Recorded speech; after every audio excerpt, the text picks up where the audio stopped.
next month's polishing every winter. Aye, and bring back vanity and affectation to last them the whole year.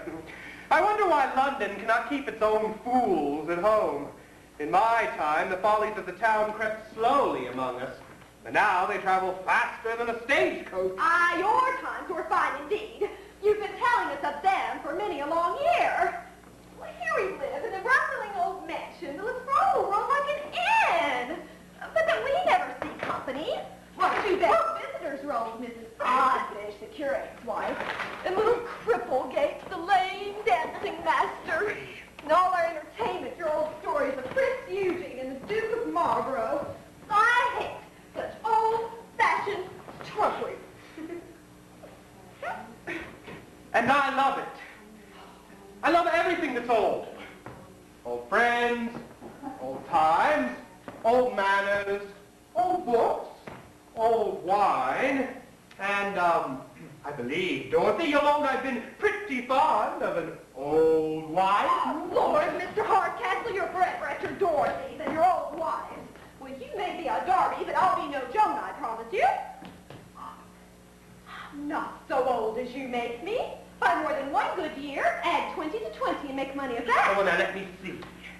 20 added to 20 makes just, 57. Yes, wrong, Mr. Hardcastle. I was but 20 when I was brought to bed of Tony that I had by Mr. Lumpkin, my first husband, and he's not come to years of discretion yet. Oh, nor ever will I dare answer for him. You've taught him finely. No matter. Tony Lumpkin has a good fortune.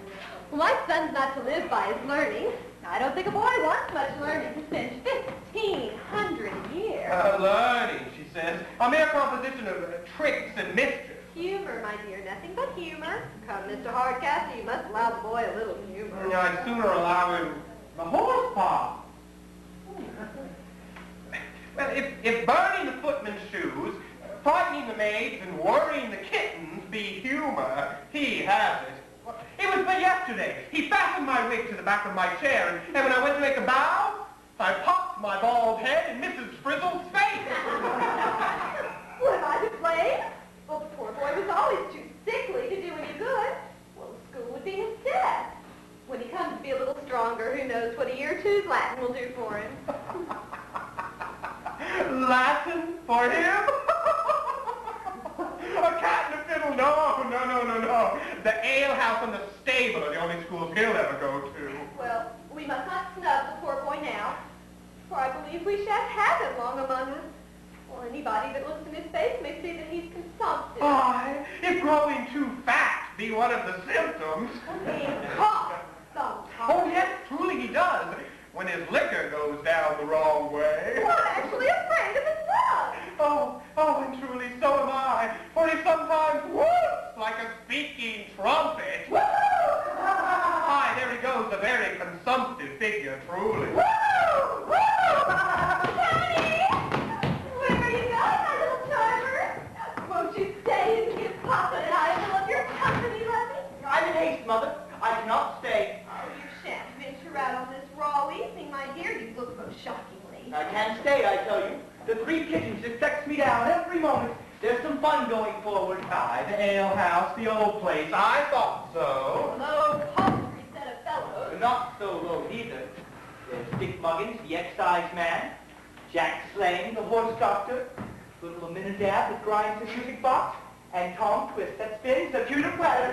Pray, dear, disappoint them for one night at least. As for disappointing them, I should not so much mind. But I can't abide to disappoint myself. You shan't go. I will, I tell you. I say you shan't. We'll see which is the strongest, you or I.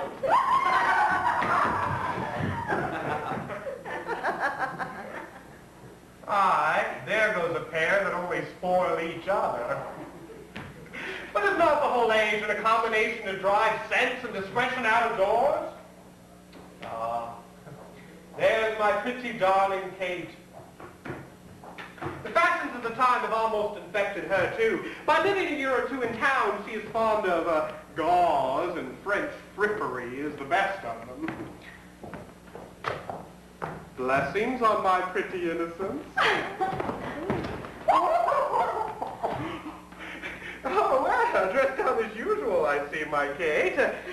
Goodness, what a legion of lace hast thou got about thee, girl. I can never teach the fools of this age that the indigent world could be clothed out of the trimmings of the vein. You know our agreement, sir. You allow me the mornings to receive and pay visits, and to dress in my own manner. And in the evenings, I put on my housewife's dress to please you. Well, remember, I insist on the terms of our agreement. And, by the by, Kate, I believe I shall have reason to try your obedience this very evening. I protest, sir, I don't comprehend your meaning. Then to be plain with you, Kate, I expect the young gentleman from town who I've chosen to be your husband this very day. I have his father's letter in which he states his son has set out and he intends to follow shortly after. Indeed. I wish I had known something of this before. Let me, how shall I behave? It's 1,000 to 1 I shan't like him. Our meeting will be so full, so like a thing of business that I shall find no room for friendship or esteem. Oh, depend on it, child. I'll never control your choice. But Mr. Marlowe, whom I pitched upon, is the son of my old friend, Sir Charles Marlowe, of whom you've heard me talk so often. The young man has been bred a scholar and is designed for employment in the service of his country. I'm told he's a man of an excellent understanding. Is he? Very generous.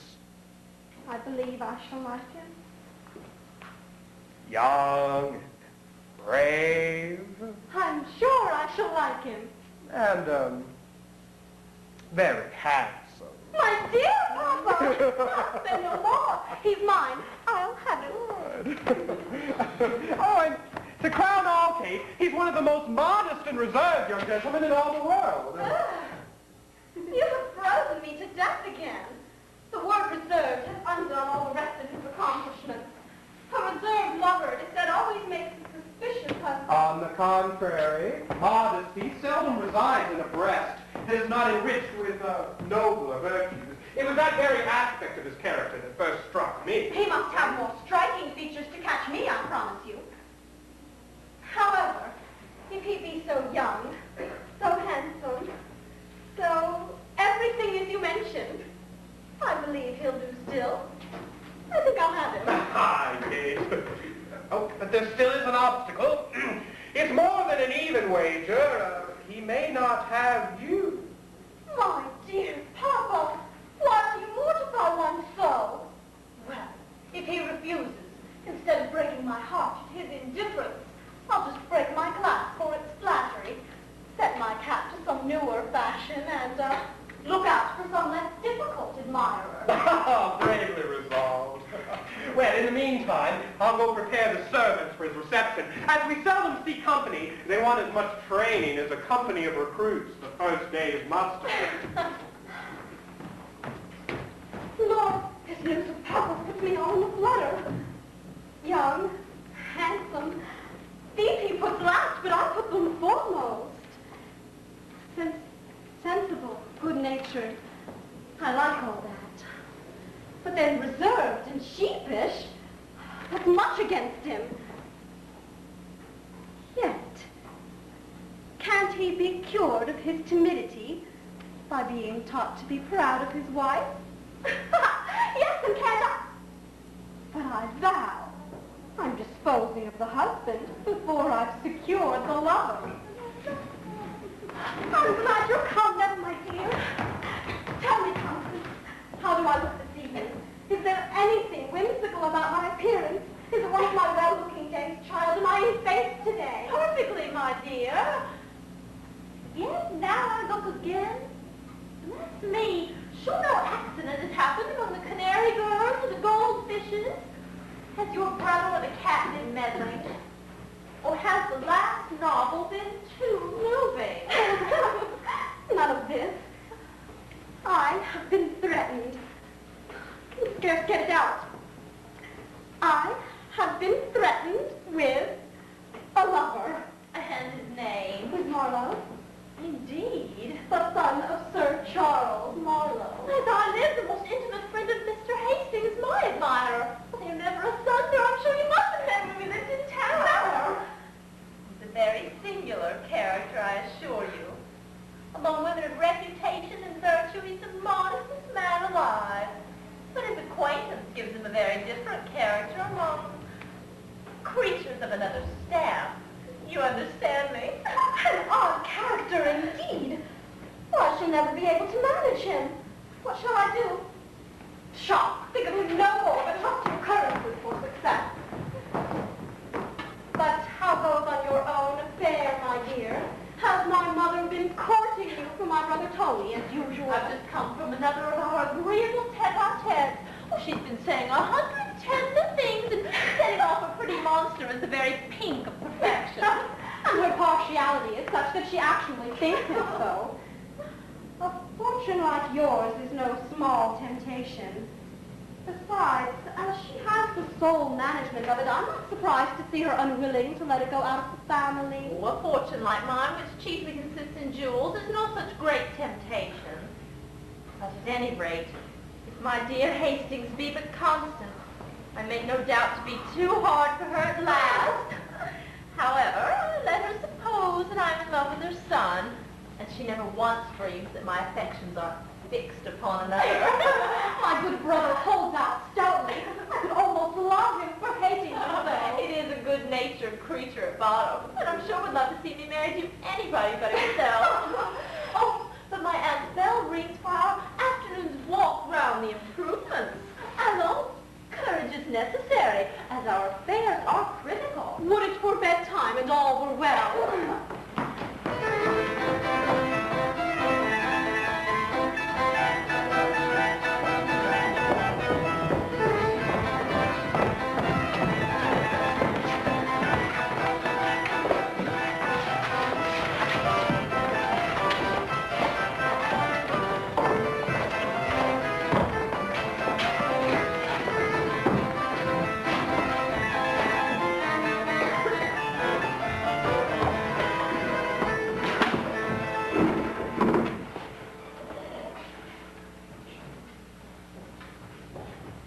And they found that bouncer in the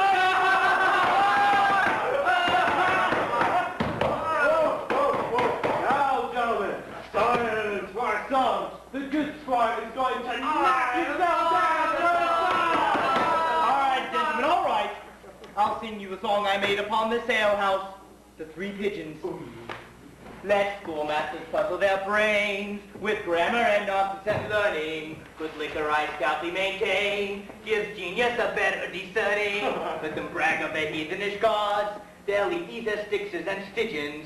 Their quees and their quies and their quos. They're all but a parcel of pigeons. Terryl. When Methodist preachers come down, a preaching that drinking is sinful. I'll wager the rascals a crown. They'll always drink best with their skin out. When you come down with your pen for a slice of their scurvy religion, I'll leave it to all men of sense that you, my good friend, are the pigeon. Terryl. Then come with a jorm about, and let us be merry and clever. Our hearts and our liquors are stout. Here's a three jolly pigeons forever. Some crabs and cock or ham, your buzzards, your ducks, and your widgeons. Good for the birds in the air. Here's a health to the three jolly pigeons! The squire's got spunk in him. I love to hear him sing. He never gives us anything that's low. Oh, damn anything that's slow. I cannot bear. The genteel thing is a genteel thing at any time. If so be that a gentleman bees in a concatenation accordingly. I like the maximum of it, Master Muggins. While though I'm obligated to dance a bear, a man may still be a gentleman for all that. Let this be my point. If my bear ever dances, but to the very genteelest of tunes. Oh, what a pity it is the squire has not come of his own. It would be well for all Republicans within 10 miles. And so it would, Master Slang. I then show what it was to keep choice of company. Oh, we take Decker's own father for that. To be sure, old Squire Lumpkin was the finest gentleman I ever set my eyes on. For winning the straight horn, or being a ticket for a hare, or a win. He never had his fellow. I was saying in this very place that he kept the best horses, dogs, and girls in the entire county. Because, and when I'm of age, I'll be no bastard, I promise you. I've been thinking of that bouncer. And the village gray man to begin with. But come, my boys, drink about to be merry, for you pay no reckoning. Stingo, what's the matter? There'll be two gentlemen in a post-chaise at the door. They've lost their way upon the forest. They're talking something of Mr. Hardcastle. Sure as can be. One of them must be the gentleman coming down to court my sister. Do they seem to be Londoners? I believe they may. They look woundedly like Frenchmen. Then desire them to step this way, and I'll set them right in a twinkling. Gentlemen, as they may be good enough company for you, step down for a moment, and I'll be within a squeeze. Yeah. Hey, come on. Father-in-law has been calling me whelp and hound this half year. Now, if I am pleased, I could be so revenged upon the old Grumbletonian. Then I'm afraid. Afraid of what? I shall soon be worth 1,500 a year. Let him frighten me out of that if he can. What a tedious, uncomfortable day we have had of it. We were told it was but 40 miles across the country, and we have come about 80. And all, Marlowe, from that unaccountable reserve of yours that would not allow us to inquire more frequently along the way. I own, Hastings, that I am unwilling to lay myself under an obligation to everyone I meet, and often stand the chance of an unmannerly answer. At present, however, we are unlikely to receive any answer. No offense, gentlemen, but I'm told you've been inquiring for one Mr. Hardcastle in these parts. Do you know what part of the country you were in? Not in the least, sir, but should thank you for the information. Nor the way you came. No, sir, but if you can... Why, gentlemen, if you know neither the road you are going, nor where you are, nor the road you came, the first thing I have to inform you is, you've lost your way. We wanted no ghost to tell us that, sir. Pray, gentlemen, may I be so bold as to ask the place from whence you came? That's not necessary towards directing us where we are to go. No offense. But question for question is all fair, you know. Pray, is not the same Hardcastle a cross-grained, old-fashioned, whimsical fellow with an ugly face, a daughter, and a pretty son? We have not seen the fellow, but he has the family you mentioned. The daughter, a tall, traipsing, trolloping, talkative maypole. The son, a pretty, well-bred, agreeable youth that everybody is fond of. Our information differs in this. The daughter is said to be well-bred and beautiful, the son an awkward booby, reared up and spoiled at his mother's apron string. Well, gentlemen, all I have to tell you is, you won't reach Mr. Hardcastle this night, I believe. Unfortunate. It's a damn long, dark, foggy, dirty, dangerous way. Stingo, tell the gentleman the way to Mr. Hardcastle's. Mr. Hardcastle's of Quagmire Marsh. You understand me? Oh, lack-a-daisy, my master. You've come a deadly deal wrong. When you came to the bottom of the hill, you should have crossed down Squash Lane. Cross down Squash Lane. And then you were to keep straight forward, so you came to 4 roads. Come to where 4 roads meet. Aye, but you must be sure to take only one of them. Oh, sir, you're facetious. And in keeping to the right, you are to go sideways till you come upon Cracked Skull Common. There, you are to look sharp to the track of the wheel and go forward till you come to Farmer Moraine's barn. At the farmer's barn, you are to turn to the right, to the left, and back about to the right again till you find out the old mill. Sounds, man, we could as soon find out the longitude. What's to be done, Marlowe? This place offers but a poor reception, though perhaps the landlord can accommodate us. Oh, alack, master, we have but one spare bed in the whole house. And to my knowledge, that's taken up by 3 lodgers already. Well, admit it, Stingo. Don't you think our landlady could accommodate the gentleman by the fireside with 3 chairs and a bolster? I hate sleeping by the And I fireside. test your 3 chairs and a bolster. Oh, you do you? Well, then let me see. What if you want to go on a mile further to the Buck's Head? The old Buck's Head on the hill, one of the finest inns in the whole county. Oh, so we have escaped an adventure for this night, however. Your father's house is an inn, do you? You fool, you. Let them find that out. You have only to go on a short while till you come to a large old house by the roadside. You'll see a pair of large horns over the door. That's the sign. Drive up the yard and call stoutly about you. Sir, we are obliged to you. The servants can't miss the way. No, but I'll tell you, though. The landlord is rich and going to leave off business soon, so he wants to be thought a gentleman, saving your presence. He'll be for giving you his company. And Ecod, if you mind him, he'll persuade you his mother was an alderman and his aunt a justice of the peace. A troublesome old play, to be sure, but keeps as good beds and wines as any in the whole country. Well, if he supplies us with these, we shall want no further connection. We are determined to be right, did you say? No, straightforward. I'll just step myself and show you a piece of the way. Bless your heart for a sweet, pleasant, damn mischievous son of a whore.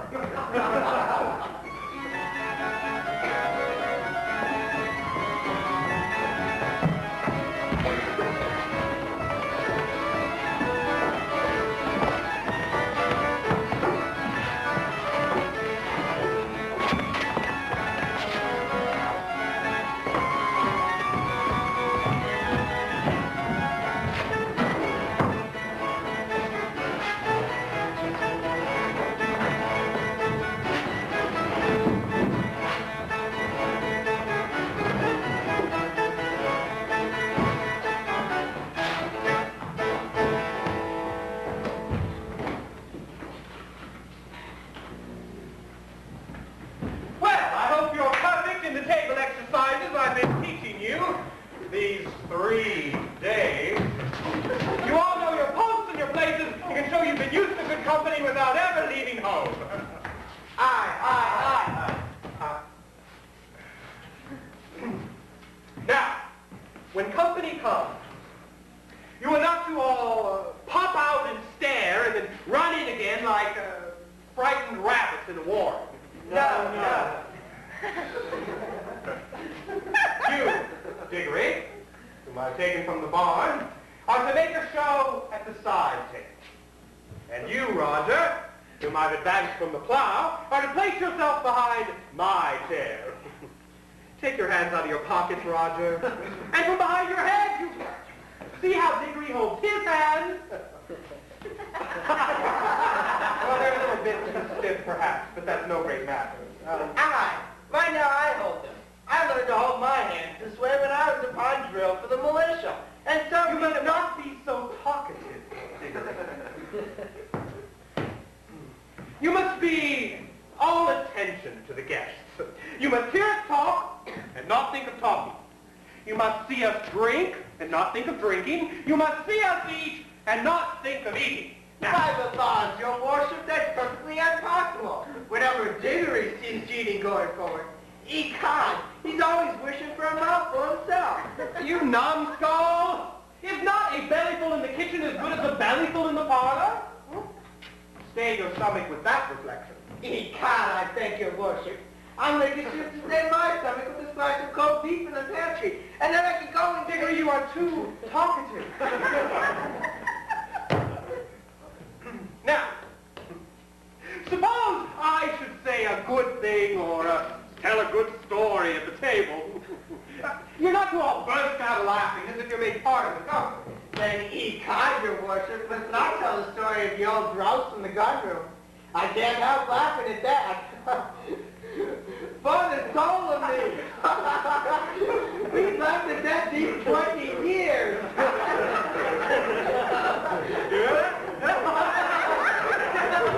That is a good one!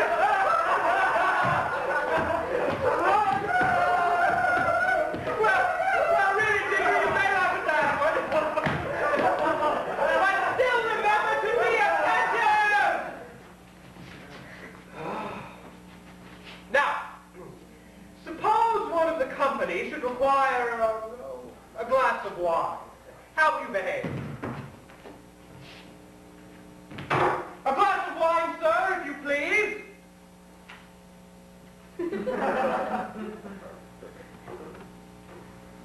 Hey, why don't you move? Ecod, your worship, I never had courage like to the eatables and drinkables brought upon the table. And then I was bold and alive. What? Will nobody move? I must leave this place. I'm sure it's your place of mine. You're mine for certain. One thing I'm sure cannot be mine. You numbskull. So while like your betters, you quarreling for places, the guests must be starved. Oh, you dunces. Find it must begin all over again. But don't I see a coach drive into the yard? To your post, you blockheads! I'll go in the meantime and give my old friend's son a hearty reception at the gate.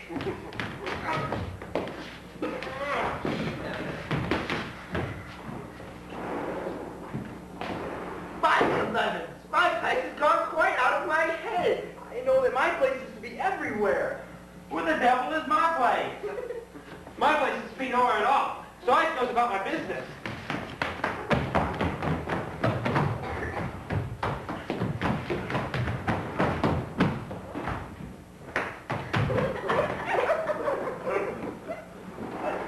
Welcome, gentlemen. Very welcome. This way. After the disappointment of the day, Charles, welcome once more to the comforts of a clean room and a good fire. Upon my word, very well-looking house. Antique but creditable. The usual fate of a large mansion, having first ruined the master with good housekeeping, it at last comes to levy contributions as an inn. As you say, we passengers ought to be taxed to pay for all these fineries. I have often seen a good sideboard or a marble chimney piece, though not actually put in a bill, and flavor reckoning confounding. Travelers, George, must pay in all places. The only difference is that in good inns, you pay dearly for luxuries. In bad inns, you are fleeced and starved. You have lived pretty much among them.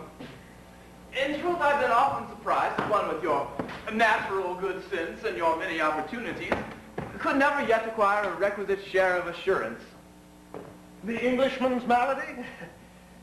But tell me, George, where could I have learned that assurance you speak of? My life has been chiefly spent in a college or an inn, in seclusion from that lovely part of creation that chiefly teach men confidence. I don't know that I was ever familiarly acquainted with a single modest woman, except my mother. But among creatures of another sort, you know. Aye, among them you are impudent enough. From all They countries. are of us, you know. But among women of reputation, I never saw such an idiot, such a trembler. You look for all the world as if you wanted an opportunity of stealing out of the room. Why, man, that's because I do want to steal out of the room. In fact, I have often formed a resolution to break the ice and rattle away at any rate, but I don't know how. A single glance from a pair of fine eyes has totally overset my resolution. An impudent man may counterfeit modesty, but I'll be hanged if a modest man can ever counterfeit impudence. If you could but say half the fine things to them that I've heard you lavish upon the barmaid of an inn, or even a college bedmaker. But, George, I can't say fine things to them. They freeze, they petrify me. Oh, one may talk of a comet or a burning mountain or some such bagatelle, but to me, a modest woman dressed out in all her finery is the most tremendous object of the whole of creation. At this rate, man, how can you ever expect to marry? Never. Unless my bride were to be courted by proxy. If indeed, as an Eastern bridegroom, one were to be introduced to a wife he never met before, then it might be endured. But to go through all the rigors of a formal courtship, together with the episode of aunts, cousins, and grandmothers, and then to blurt out the broad, staring question, "Madam, will you marry me?" No, thank you. That is a strain much above me, I assure you. I pity you. But how do you intend behaving to the lady you are come down to visit at the request of your father? As I behave to all other ladies, I shall bow very low, answer yes or no to all her demands, but for the rest, I don't think I shall venture to look in her face until I see my father's again. Now, I'm surprised that one who is so warm a friend can be so cool a lover. To be explicit, my dear Hastings, my chief inducement down was to be instrumental in forwarding your happiness, not my own.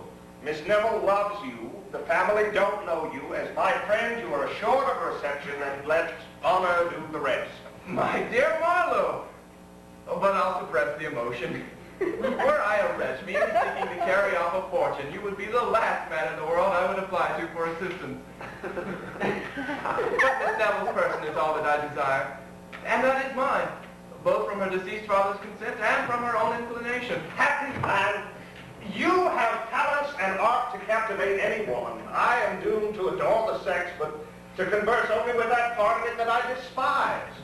This stammer in my address and this awkward, unprepossessing visage of mine can never allow me to rise above the reach of a milliner's apprentice or one of the duchesses of Drury Lane.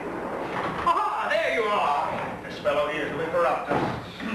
Gentlemen, once more you are heartily welcome. This is Mr. Marlowe. Sir, you are heartily welcome. Out of my way, you see, to receive my guests with my back to the fire, I like to give them a hearty reception in the old style of my gate. I like to see their horses and trunks are taken care of. You've got our names from the servants already. Sir, we approve your caution and hospitality. I've been thinking, George, of changing our traveling dresses in the morning. I'm grown confoundedly ashamed of mine. Oh, I pray, Mr. Marlowe, you use no ceremony in this house. I fancy, Charles, you're right. The first blow is half the battle. I intend opening the campaign with white and gold. Mr. Marlowe, Mr. Hastings. Gentlemen, pray, be under no restraint here. This is Liberty Hall, gentlemen. You may do just as you please here. But, George, if we open the campaign too vigorously at first, we may want ammunition before it is over.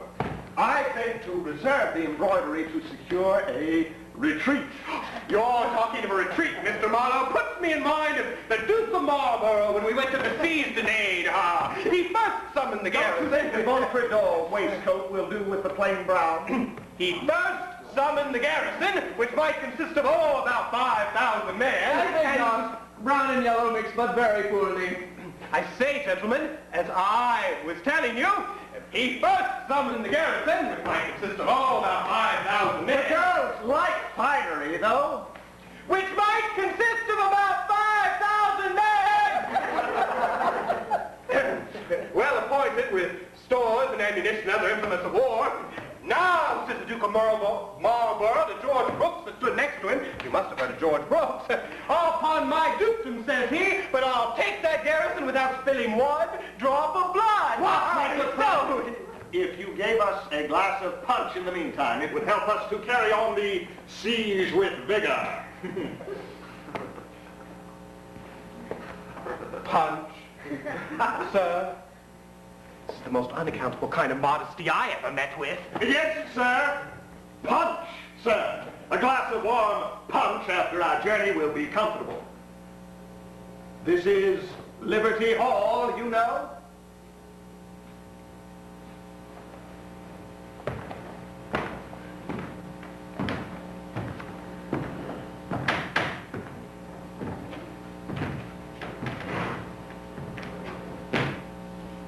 Here's cup, sir.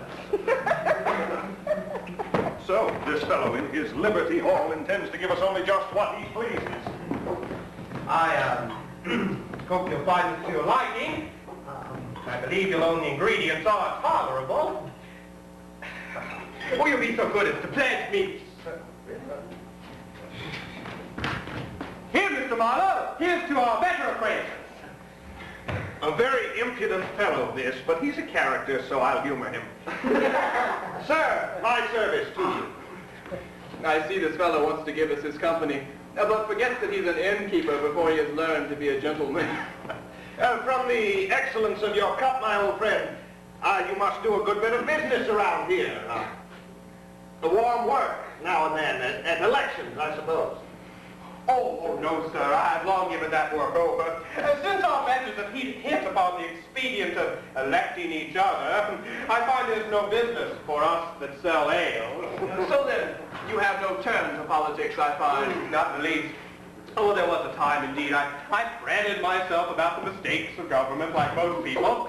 But every day, finding myself grow more angry and the government growing no better, I left it to mend itself. And since then, I no longer worry my head about it. So then, with drinking above stairs and eating below, receiving your friends without and amusing them within, you live a good, pleasant, bustling life of it. Yes, well, I do stir about a great deal, that's for certain. Half the differences in this parish are adjusted in this parlor. And you have an argument in your cup, my old sir, better than any in Westminster Hall. Ah, yes, young gentleman, that, and a little philosophy. Well, this is the first time I ever heard of an innkeeper's philosophy. So then, like an experienced general, you attack your friends with your philosophy. If you find they have reason, you attack them with your philosophy. If you find they have no reason, you attack them with this. It's your help, my philosopher. Oh, good. Yes. I like that, young gentleman. Your generalship puts me in mind of Prince Eugene when he went to fight the Turks at the Battle of Belgrade. Ha! You shall hear of this amazing... Belgrade, I think it's almost time to talk about supper. What has your philosophy got in the house for supper? Supper, sir. Was ever such a request to a man in his own house? Yes, sir. Supper, sir. I begin to feel an appetite. I shall make devilish work tonight in the larder, I promise you. Such a brazen dog sure never my eyes beheld. Well, as for supper, sir, I can't well tell. My Dorothy and the cook maid settle these things between them. I leave these kind of things entirely up to them. You do you? Entirely? By the by, I believe they're in actual consultation of what's for supper this moment in the kitchen. Well, then I trust they'll admit me as one of their privy council. It's a way I have got. When I travel, I always choose to regulate my own supper. Let the cook be called. No offense, I hope, sir. No, sir. None in the least. It's just I don't know how. Bridget, the cookmaid, is not very communicative upon these occasions. Should we call for her, she might scold us out of the house. Let's see on this of a larder, then. I ask it as a favor. I always match my appetite to my bill of fare. Sir, he's very right, and it's my way, too. Sir, you have a right to command here.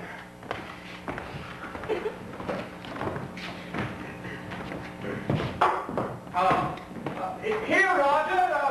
Bring us a bill of fare for tonight's supper. I believe it's going out. Your manner, Mr. Hastings, puts me in mind of my uncle, Colonel Olive. It was a saying of his that no man was sure of his supper till he'd eaten it. All upon the high ropes. His uncle, the Colonel. We shall soon hear of his acting. The justice of the beast!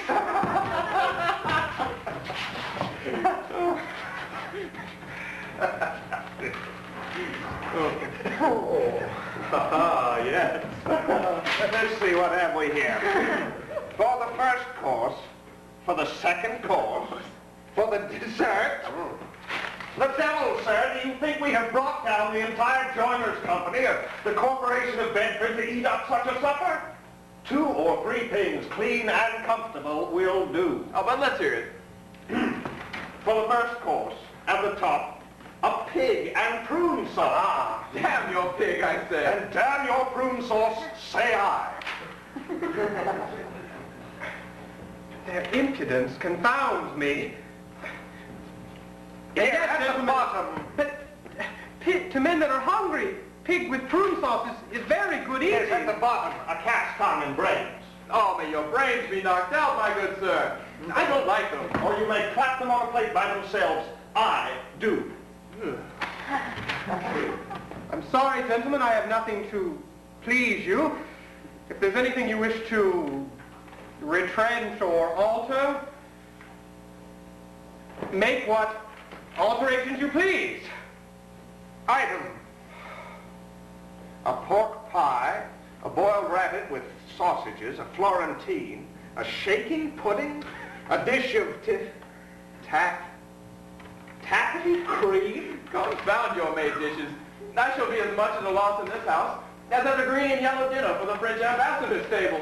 I'm for plain eating.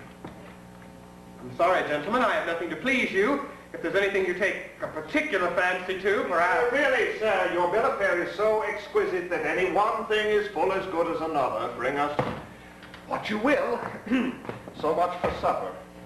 Well, now to see that our beds are aired and properly taken care of. Oh, no, I entreat you, leave all that to me. You shall not stir a step. To leave that to you, I must protest, sir. You'll excuse me. I always see to these things myself. No, sir, you'll leave that to me. You'll make yourself easier on that head. You'll see, sir, I'm resolved to punish. impudent fellow this as ever I met with. Well, I'm resolved at least to attend you. This may be modesty, but I never seen anything look so much like old-fashioned impudence.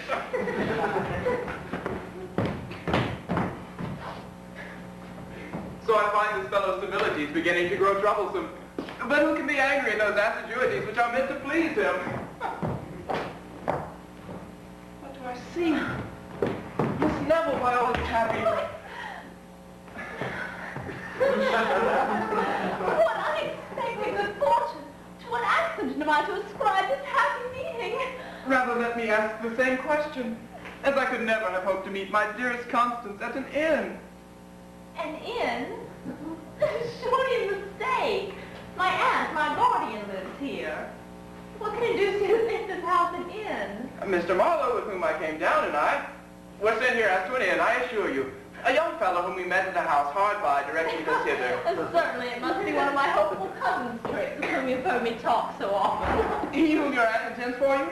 Of whom I have such just apprehension. You have nothing to fear from him, I assure you. You'd adore him if you knew how heartily he despises me.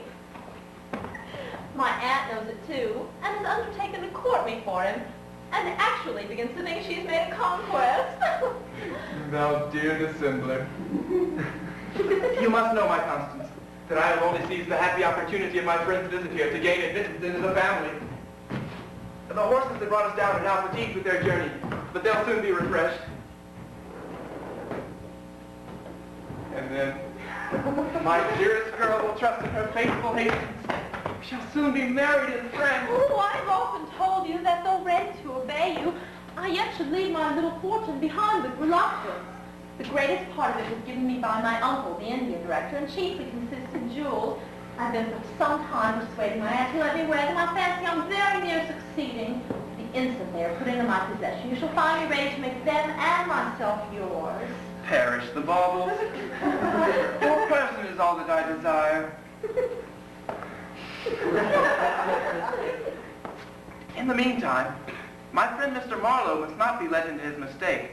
I know the strange reserve of his temper is such that, if abruptly informed of it, he would instantly quit the house before our plan was ripe for execution. But how shall we keep him in the deception?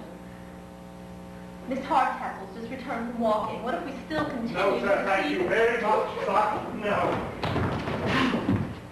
The assiduities of these good people tease me beyond bearing. My host seems to think it's impolite to leave me alone, so he claps not only himself, but his old-fashioned wife on my back. They talk of coming to sup with us, too. Next, I suppose we are to run the gauntlet through all the rest of the family. But what have we here? Congratulations, Charles. The most fortunate accident. Who do you think is just alighted? Cannot guess. Why, our mistresses, boy. Miss Hardcastle and Miss Neville. Give me leave to introduce Miss Constance Neville to your acquaintance. Happening to dine in the neighborhood, they called upon their return to take fresh horses here. Miss Hardcastle has just stepped into the next room and will be back in an instant. Wasn't it lucky, eh? I have just been mortified beyond all conscience, and here comes something to complete my embarrassment. But wasn't it the most fortunate thing in the world? Oh, yes! Most fortunate. A most joyful encounter, madam. But our dresses, George, are in disarray. Wouldn't it be better if we postponed the happiness until tomorrow? Tomorrow at her own house. It would be every bit as convenient and rather more respectful. Tomorrow, let it be. By no means, sir. Your ceremony will displease her. The disorder of your dress will show her the ardor of your impatience. Besides, she knows you are here, and will permit you to see her. Oh, the devil! How shall I support this? Hastings, you must not go. You are to assist me, you know. I shall be confoundedly ridiculous. And yet, hang it, I'll take courage. Pshaw, man. It's but the first plunge and all's over. She's but a woman, you know. And of all women, she that I dread most to encounter.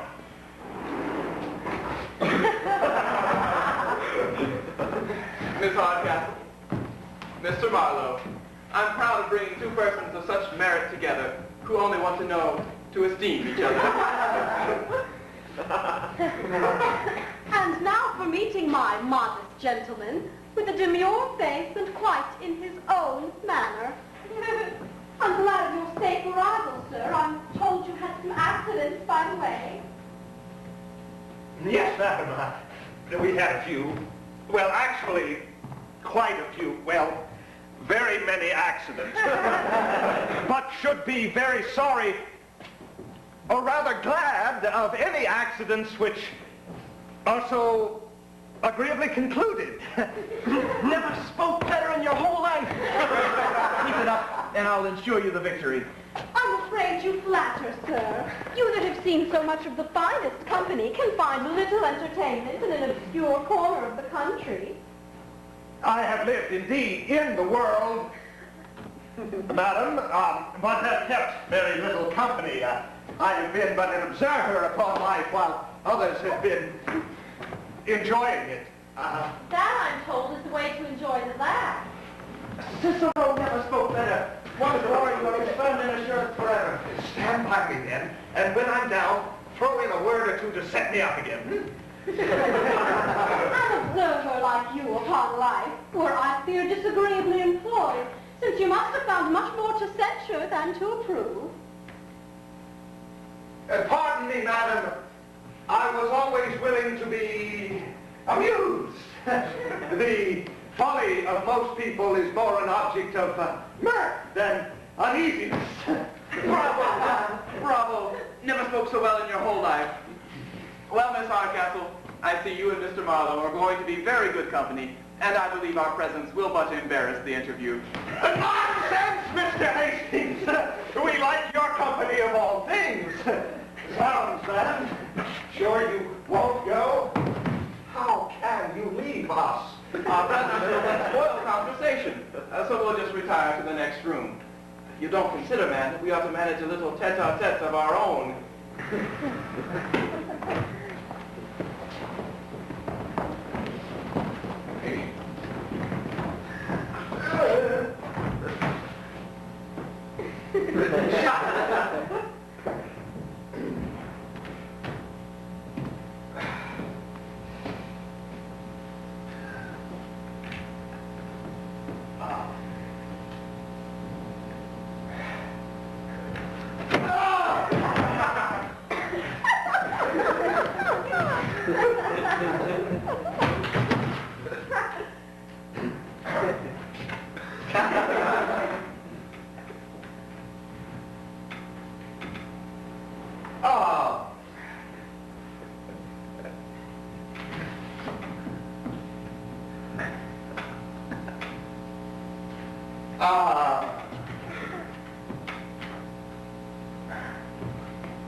But you have not been wholly an observer, I presume, sir. The ladies, I shall hope, have employed some part of your addresses. Oh, pardon me, madam. I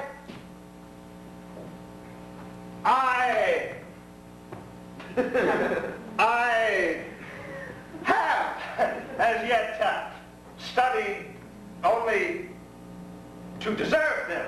And that, some say, is the very worst way to obtain them. Perhaps so, madam. But I love to converse only with the more grave and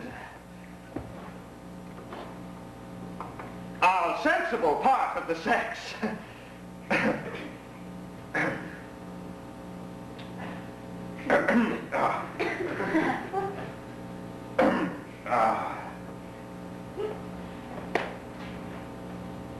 But I'm sure I grow tiresome, madam. Not at all, sir. There is nothing I like so much as grave conversation myself.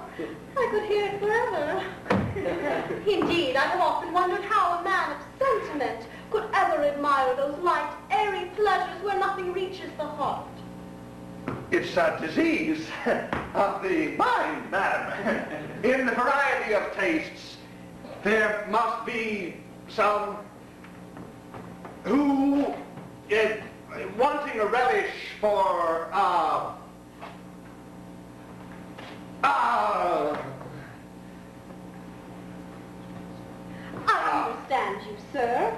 There must be some who, wanting a relish for refined pleasures, pretend to despise what they're incapable of tasting. I believe, madam, but infinitely better expressed. And I can't help observe...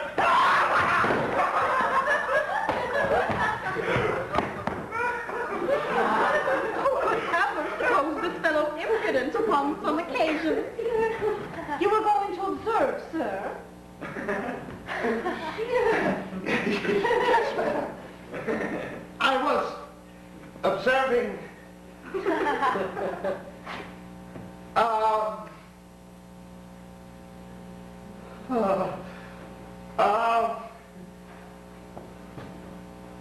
I protest, madam, I forget what I was going to observe. I vow, and so do I. You were observing, sir, that in this age of hypocrisy, something about hypocrisy, sir. Yes, madam. In this age of hypocrisy, there are few who, upon strict inquiry, do not,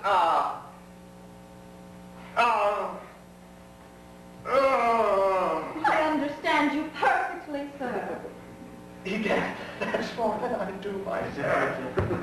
You mean that in this hypocritical age, there are few who do not condemn in public what they practice in private, and think they pay every debt to virtue when they praise it? True, madam.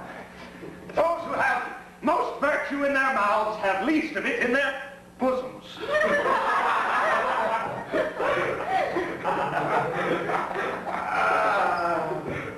But I'm sure I tire you, madam. Not in the least, sir. There is something so agreeable and spirited in your manner. Such life and force. Pray, sir, go on. Yes, madam. Morally speaking, madam, but I see Miss Neville expecting us in the next room. I would not for the world detain you, madam. I protest, sir, I have never been more agreeably entertained in all my life. Pray go on. Yes, madam. But she beckons us to join her. May I do myself the honor to attend you, madam? Well then, I'll follow. This pretty smooth dialogue has done for me. Was there ever such a sober, sentimental interview? I'm certain he scarce looked in my face the whole time. Yet the fellow, but for his unaccountable bashfulness, is pretty well, too. He has good sense, but then so buried in his fears that it fatigues one more than ignorance. If I could teach him a little confidence, it would be doing somebody that I know a piece of service. But who is that somebody? That, faith, is a question I can scarce answer.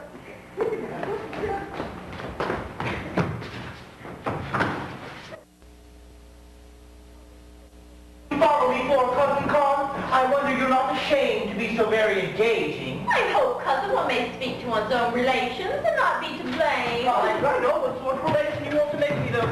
But it won't do. Cousin Con, it won't do. Keep your distance. I want no near relationship. I vow, Mr. Hastings, you are very entertaining. There's nothing in the world I love to talk of so much as London and the fashions, though I was never there myself. Never there? You amaze me. From your air and manner, I had concluded you had been bred all your life at either Renal or St. James, or even Tower Wharf. Oh, sir! You're only pleased to say so. Well, we country persons can have no manner at all. Well, I'm in love with the town, and that serves to raise me above some of our neighboring rustics. Who can have a manner who's never seen the Pantheon, the Grotto Garden, the Borough, and such places where the nobility chiefly resort? All I can do is enjoy London at second hand. Well, I take care to know every tete-a-tete from the scandalous magazine, and have all the fashions as they come out in a letter from the 2 Miss Ricketts of Crooked Lane. Pray, Mr. Hastings, how do you extremely elegant and dégagé. Upon my word, your friseur is a Frenchman. Yes, I dressed it myself from a print from the lady's memorandum book for the last year. Indeed, such a head in the side box at the Playhouse would draw as many gazers as my lady mayor is at the city ball. Since inoculation began, there's no such thing to be seen as a plain woman. So one must take care and dress a little particular, or one may escape in the crowd. But that can never be your case, madam. In any dress. Yet what signifies my dressing when I have such a piece of antiquity by my side as Mr. Hardcastle? Well, all I can say will never argue down a single button from his clothes. I have often wanted him to throw off his great flaxen wig, and where he was bald, plaster it over, like my Lord Paley, with powder. You are right, madam. For as among the women there are none ugly, so among the men there are none old. But what do you think his answer was? Why, with his usual Gothic vivacity, he said I only wanted him to throw off his wig to convert it into a tent for my own wearing. Intolerable. At your age you may wear what you please, and it must become you. Pray, Mr. Hastings, what do you take to be the most fashionable age about town? Some time ago, 40 was all the mode. But I'm told the women intend to bring up 50 for the ensuing winter. Seriously? That's too young for the fashion. No woman now begins to put on jewels till she's past 40. For instance, Miss there, in a polite circle, would be considered as a child, a mere maker of samplers. Yet Mistress Niece there thinks herself as much a woman and is as fond of jewels as the oldest of us all. Your niece is she? And that young gentleman, a brother of yours, I should suppose. They're contracted to each other. Observe their little sport. Well, they call in and out 10 times a day as if they were man and wife already. Well, Tony, child, what soft things are you saying to your cousin? I've been saying no soft things. It's very hard to be followed about so, because I've not a place left to myself in this house but the stable. Never mind him, Con, my dear. He's in another story behind your back. There's something generous to my cousin's manner. He falls out before faces to be forgiven in private. That's a damn call crack! No, he's a sly one. Don't you think they're like each other about the math, Mr. Hastings? The Blenkinsop math to a T. Oh, they're of a size, too. Back to back, my tricks, and Mr. Hastings may see. Come, Tony. You just could not make me, I tell you. Oh, it's almost cracked my head! For shame, Tony, you're a man and behave so. If I'm a man, let me have my fortune. Because I'll not be made a fool of no longer. This ungrateful boy, all to get for the pains I've taken in your education? I, who rocked you in your cradle and fed that pretty mouth with a spoon? Did I not work that waistcoat to make you genteel? Did I not prescribe for you every day? Way when I'm in spirits, too. If I'm to have any good, let it come of itself. Not to keep dinging it into one so. That's false. I never see you when you're in spirits. No, Tony, you then go to the ale house or kennel. I'm never to be graced with your agreeable wild notes when feeling mustache. God, Mama, your own notes are the wildest of the two. But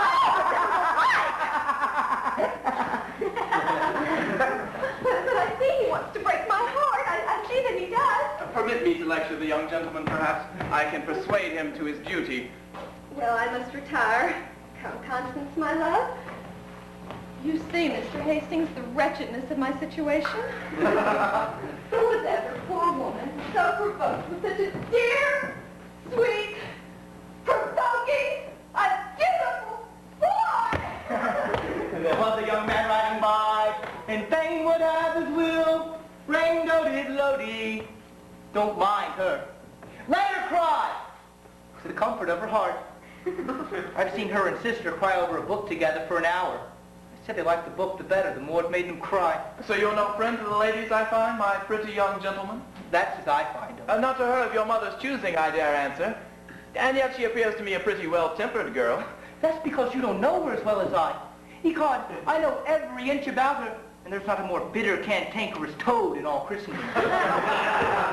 Pretty encouragement, this, for a lover. Well, I've known her since the height of that. And she's got more tricks than a hare in a thicket or a colt on the first day's breaking. To me, she appears sensible and silent. Well, before company. But when she's with her playmates, she's as loud as a hog in a gate. But there is a meek modesty about her that charms me. I would curb her never so little. She keeps up and you're flung in a ditch. Well, you must allow her a little beauty. Yes, you must allow her some beauty. A bandbox. She's all a made-up thing, man. Could you but see the bouncer of these parts? Oh, you might have then talk of beauty. She's got 2 eyes as black as snow, and cheeks as broad and red as a pulpit cushion. She'd make 2 of she. Would you thank a friend that would take this bitter bargain off your hand? Anon. Would you thank he that would take Miss Neville and leave you to your happiness and dear Betsy? Aye. But where is there such a friend? For who would take her? I am he. If you'll but assist me, I'll engage to whip her off to France, where you shall never hear more of her. I'll assist you. Ecod I will, to the last drop of my blood. I'll clap a pair of horses to your chaise that shall trundle you off in a twinkling, and maybe get you part of her fortune in jewels that you little dream of. My dear squire, this looks like a lad of spirit. Come along then, and you'll see more of my spirit before you've done with me. We are the boys that fear no noise, but thundering cannon roar.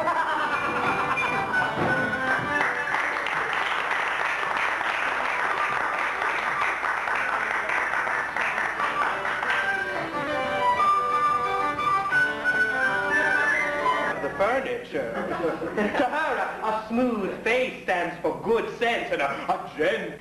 What if we go to make further discoveries? Agree. But depend on it, I'm in the right. And depend on it, I'm not much in the wrong.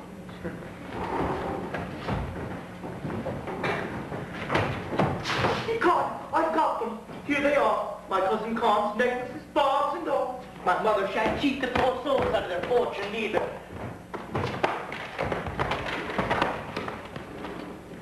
Oh, my genius, is that you?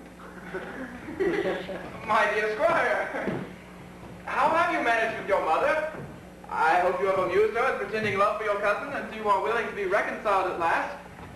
The horses will be refreshed in a short time, and we shall soon be ready to set off. And here's something to bear your charges, by the way. Your sweetheart's jewels. Keep them, and hang those, I say, that would rob you of one of them. But how have you procured them from your mother? Ask me no questions, and I'll tell you no fibs. I procured them by rule of thumb. If I had not a key to every drawer in my mother's bureau, how could I go to the alehouse as often as I do? An honest man may rob himself of his own at any time. Thousands do it every day.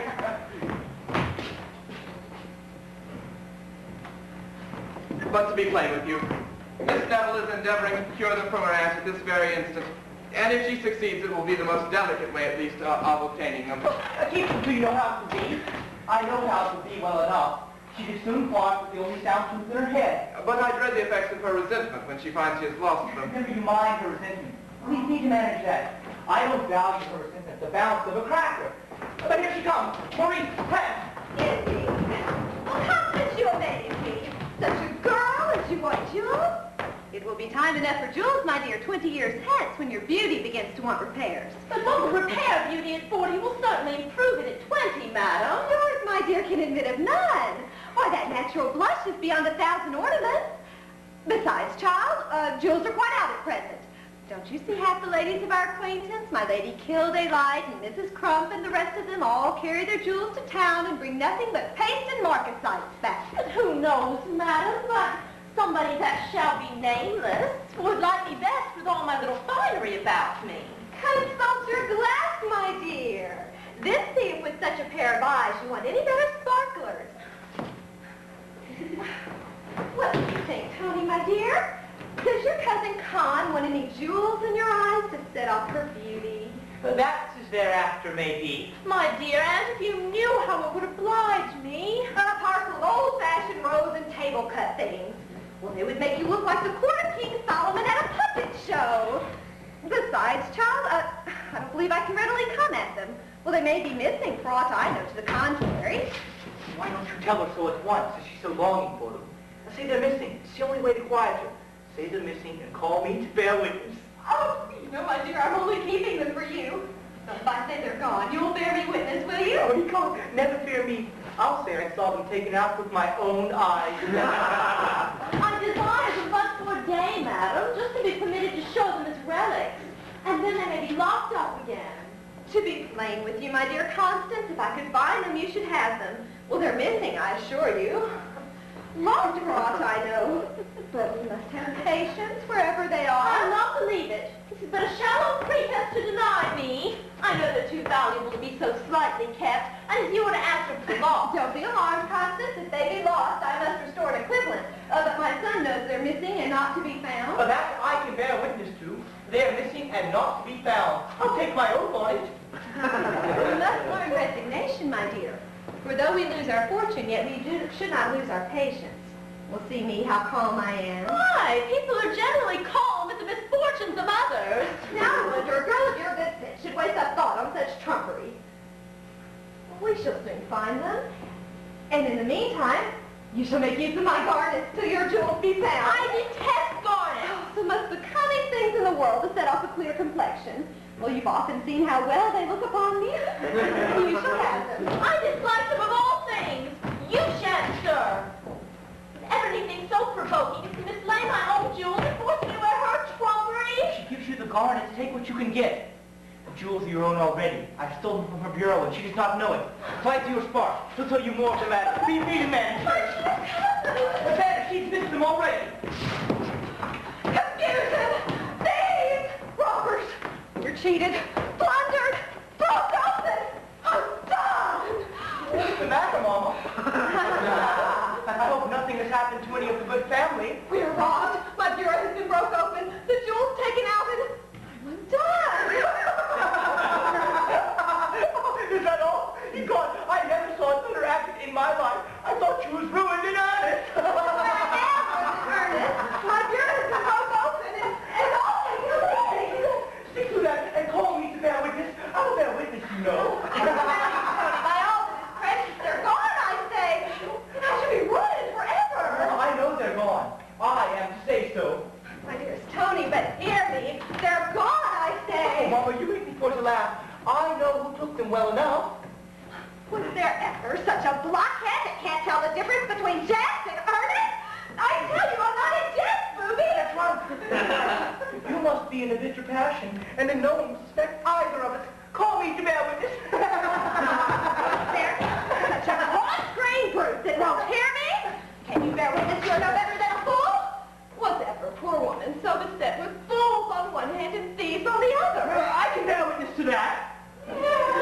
Again, you blockhead, you, and I'll turn you out of the room directly. My poor niece. What will become of her?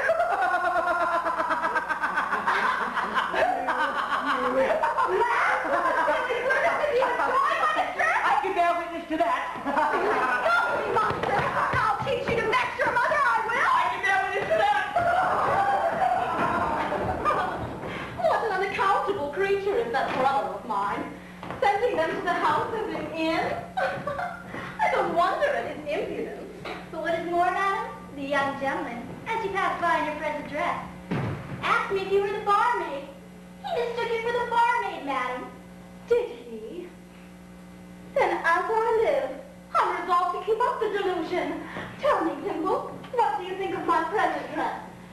Don't you think I look something like Cherry in the most stratagem? The dress, madam, every lady wears in the country, except when she visits or receives company. And are you sure he does not remember my face or person? Certain of it. I vow I thought so. But though we spoke for some time together, I'm certain he did not look up once during the interview. Indeed, if he had, my bonnet would have kept him from seeing me. But what do you hope from keeping him in his mistake? First, I shall be seen, and that is no small advantage to a girl who brings her up, face to market. Then perhaps I shall make an acquaintance, and that is no small victory gained over one who never addresses any but the wildest of her sex. But my chief aim is to take my gentleman off his guard, and like an invisible champion of romance, examine the giant's force before I offer to combat. But are you sure you can act your part and disguise your voice so he may mistake that, as he's already mistaken your person? I think I've got the true bar cant. Did your honor call? It's in the line there. Pipes and tobacco for the angel. The lamb has been outrageous this half hour. will do.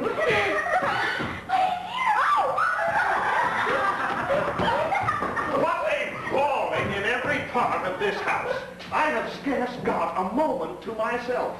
If I fly to the great room, there I find my host and his story. If I run to the gallery, there we have my hostess and her curtsy down to the ground. I have at last got a moment to myself. And now for... Sir, did Your Honor call?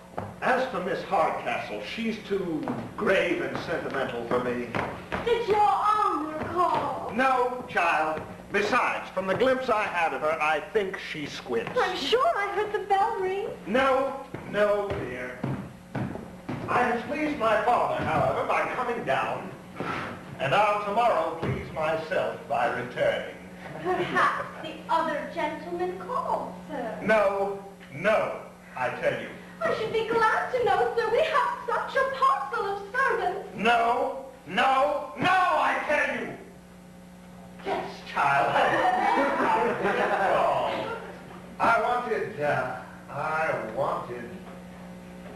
I vow, child, you are vastly handsome. Oh, no! You make one ashamed. I never saw a more sprightly, malicious eye.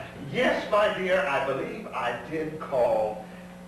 Have you got any of your, whatchamacallums in this house? No, I've been out of that these 10 days. What they call in this house, I find, to very little purpose. Suppose I should call, just by way of trial, for a taste of the nectar of your lips. I suppose I should be disappointed in that. Nectar? Nectar, that's a liquor there's no call for in these parts. French, I suppose. You'll find no French wines here, sir. Oh, no, of true English growth, I assure you. Odd I should not know it. We brew all sorts of wines in this house, and I've lived here these 18 years. 18 years? Why, one would think, child, that you kept bar before you were born. How old are you? Oh, sir, I must not tell my age. They say women in music should never be dated.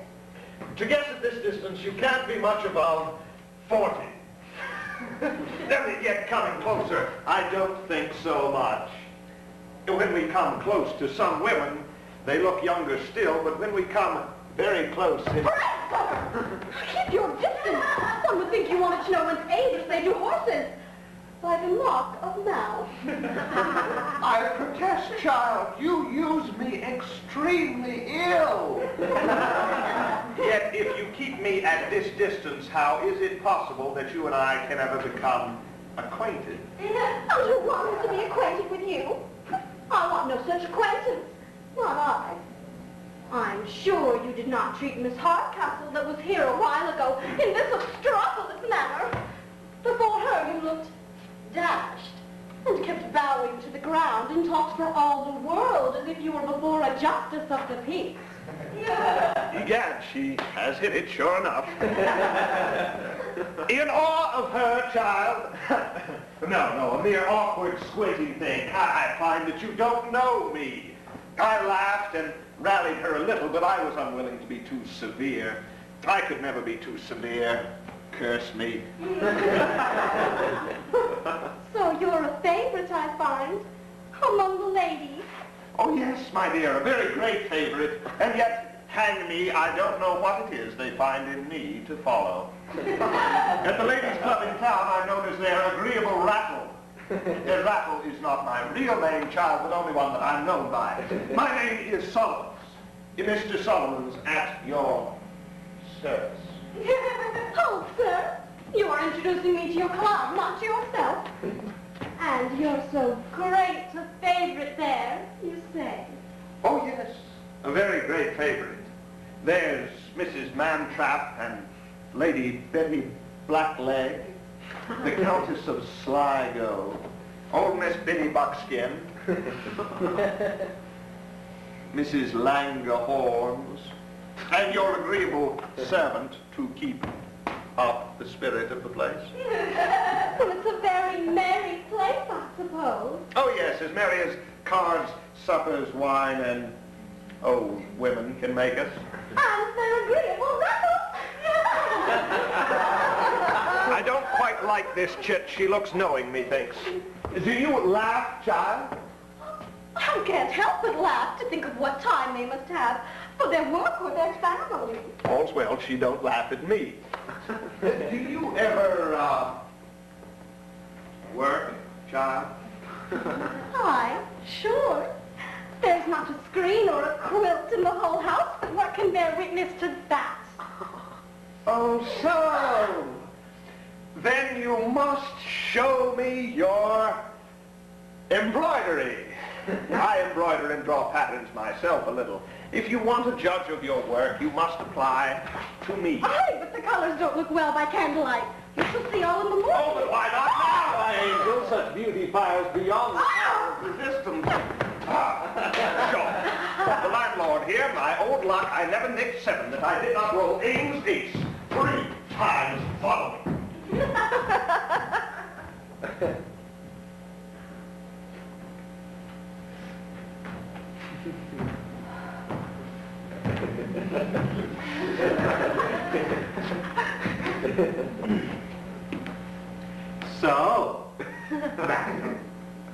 So I find this is your modest lover.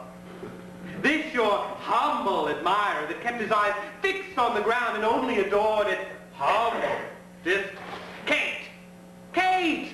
Art thou not ashamed to deceive your father so? Never trust me, dear Papa, but he is still the modest man I first took him for. You'll be convinced of it as well as I. By the hand of my body, I believe his impudence is infectious. Didn't I see him grab your hand?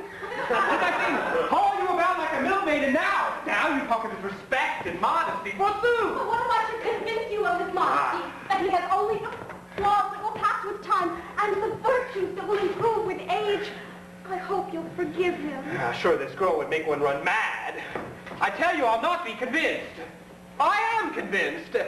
He's scarce been in my house 3 hours.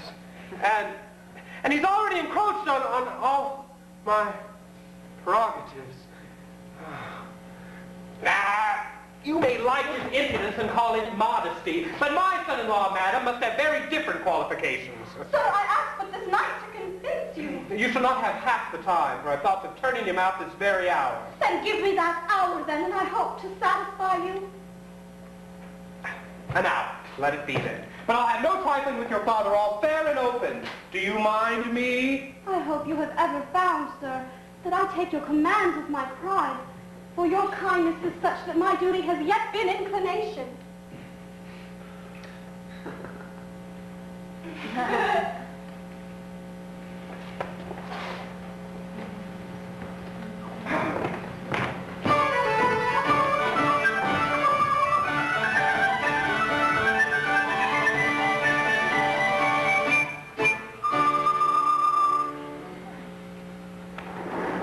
Sir Charles Marlowe expecting you this night? Where have you had your information? You may depend upon it. I just saw his letter to Mr. Hardcastle, in which he tells him he intends to set out just a few hours after his son. My Constance, all must be completed before he arrives. He knows me. And should he find me here, would discover our designs, and perhaps our names to the rest of the family. The jewels, I hope, are safe.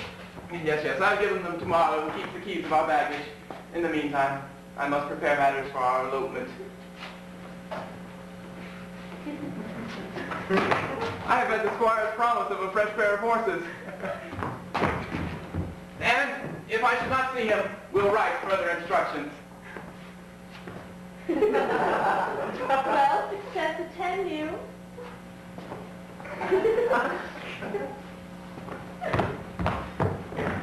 And in the meantime, I'll go and amuse my aunt with the old pretense of a violent passion for my cousin. I wonder what Hastings could mean by sending me so valuable a thing as a casket to keep for him, when he knows the only place I have is the seat of a post coach at the inn door.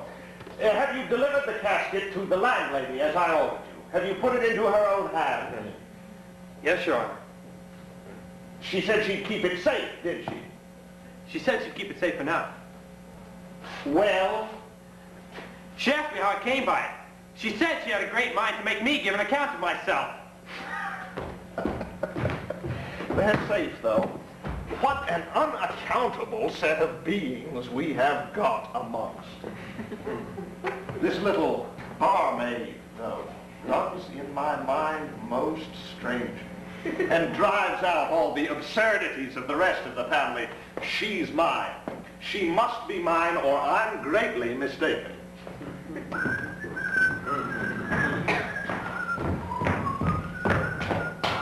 Bless me, I quite forgot to tell her I intended to prepare at the bottom of the garden.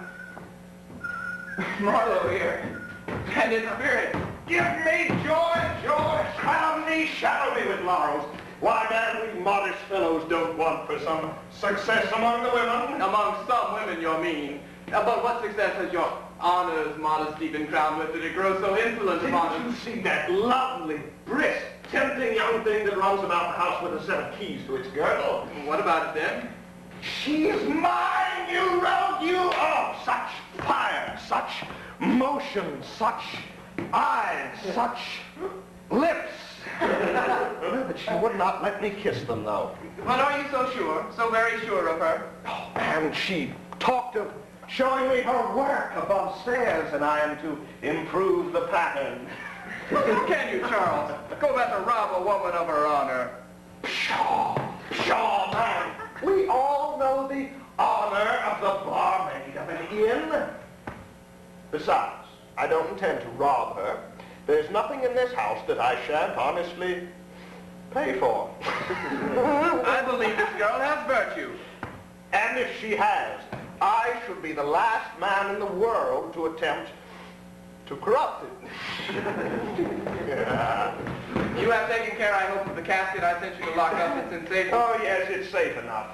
But how could you think the seat of a post coach at the inn door a place of safety? Oh, numbskull.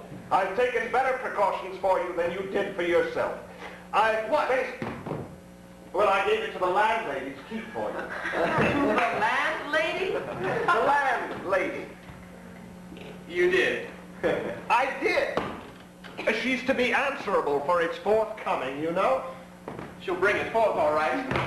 With a witness. Wasn't I right? I believe you will allow that I acted prudently upon this occasion. You must not see my uneasiness.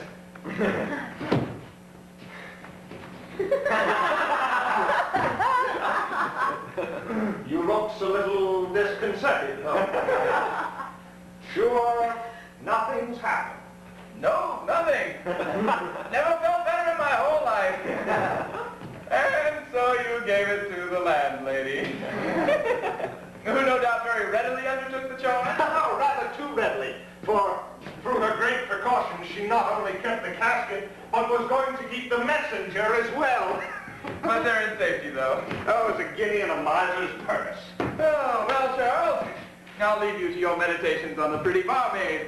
May you be as successful for yourself as you have been for me. Thank ye, George. I ask no more. I no longer know my own house. It's turned all topsy-turvy. His servants have gotten drunk already. I can bear it no longer. And yet, out of respect for his father, I'll remain calm.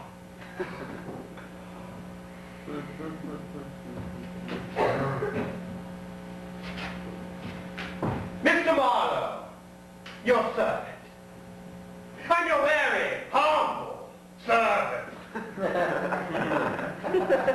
Your servant, sir. What is to be the wonder now? I believe, sir, you must be sensible, sir.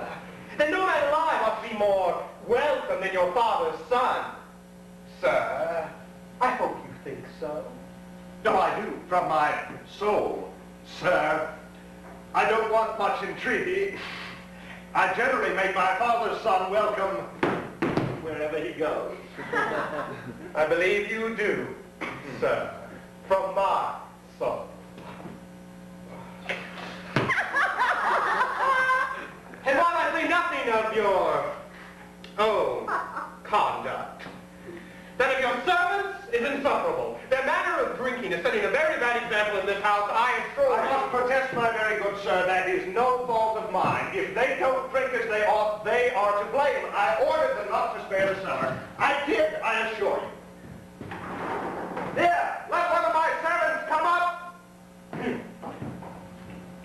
my positive directions were that as I did not drink myself, they were to make up for my deficiencies below.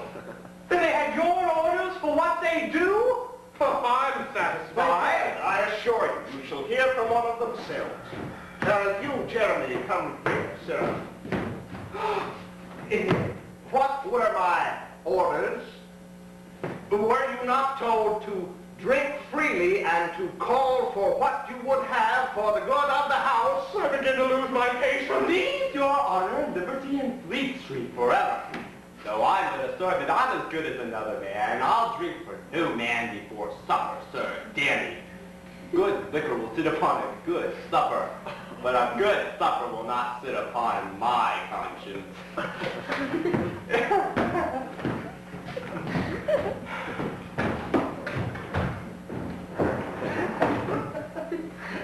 You see, my very good sir, he is as drunk as he can possibly be.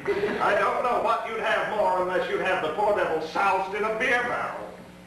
Thou shall drive me distracted if I contain myself any longer. Hello, Mr. Marlowe. Sir, I have submitted to your insolence for over 4 hours, and I see no likelihood of it coming to an end. I am now resolved to be master here, sir, and I request that you and your drunken pack will leave my house directly. Leave your house. Sure, you cannot be serious, sir. What when I am doing what I can to please you? I tell you, you do not please me. So I request that you leave my house. Sure, you cannot be serious. What, at this time of night and on such a night? Oh, you only mean to banter me. I tell you, I am serious, sir. And now that my passion's aroused, I say, this house is mine, sir. This house is mine, and I I'm like a storm. I shan't stir a step, I assure you. This is your house, fellow. This is my house. This is my house, sir. Mine, while I choose to stay. What right have you to bid me leave this house, sir? I have never met with such impudence. Curse me, never in my whole life before. Nor I confound me if ever I did. To come into my house, to call for what he likes, to take my easy chair, to insult my family, to order his servants to get drunk, and then to say, this house is mine, sir. By all that's impudent, it makes me laugh. Ha, ha, ha. Pray, sir, while you take the house, what say you of taking the rest of the furniture? Yes, here's a basket of roses, and there's a fire screen, and a brazen-nosed bellows. What say you taking a fancy to it? Bring me your bill, I say, and let's make no more words. Desmond, what say you of great progress for your very own apartment? Bring me your bill, sir, and I'll leave you and your infernal house. And here's an old table that you may see your very face in. My bill, I say! Oh, I forgot the great day, yes, for your own particular slumbers after a hearty meal. Sounds, damn it, bring me my bill and let's make no more words on it.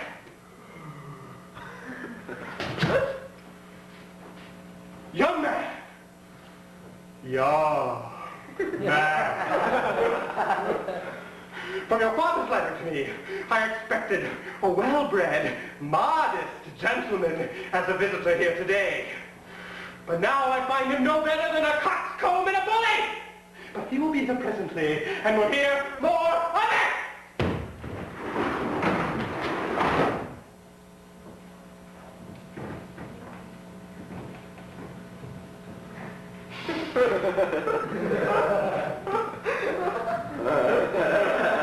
How's this? Sure, I did not mistake the house.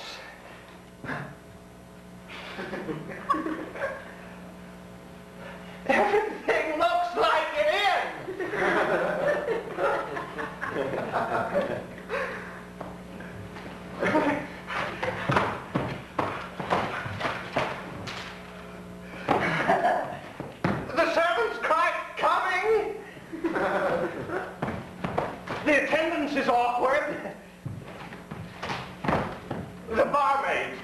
attend us.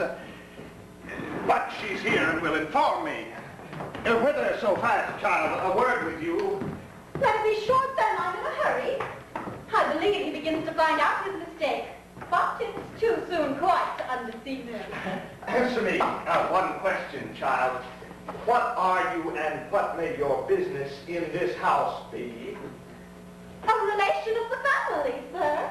A poor relation. Yes, sir. A poor relation. Appointed to keep the keys and see that the guests want nothing that's in my power to give them. That is, you serve as the barmaid of this inn. Him? Oh, Lord, what brought that into your head? One of the finest families in the county keep an inn. Oh, Mr. Hardcastle's house, an inn. Is this house Mr. Hardcastle's house, child? I'm sure. And whose else should it be? So, I have been damnably imposed upon. Oh, curse my noisy head. I shall be laughed at all over town. I shall be stuck up in caricatura in all of the print shops. The Donissimo Macaroni. To mistake this house of all others for an inn and my father's old friend for an innkeeper. Oh, what a stupid puppy he must find me. What a silly puppy I do find myself. And there again, may I be hanged, my dear, but I mistook you for the barmaid. Dear me! Dear me, I'm certain there's nothing in my behavior to put me on a level with one of that stamp. Nothing, my dear, nothing. But I was in for a list of blunders and could not help making you a subscriber. My stupidity saw everything the wrong way. I mistook your assiduities for assurance and your simplicity for allurement. But no more. In this house, I no more show my face here. I hope, sir. I have done nothing to disoblige you. I'm sure I should be sorry to affront any gentleman who has been so kind and said so many civil things to me. I'm sure I should be sorry if you were to leave the family on my account. I'm sure I should be sorry if people said anything amiss, since I have no fortune of character.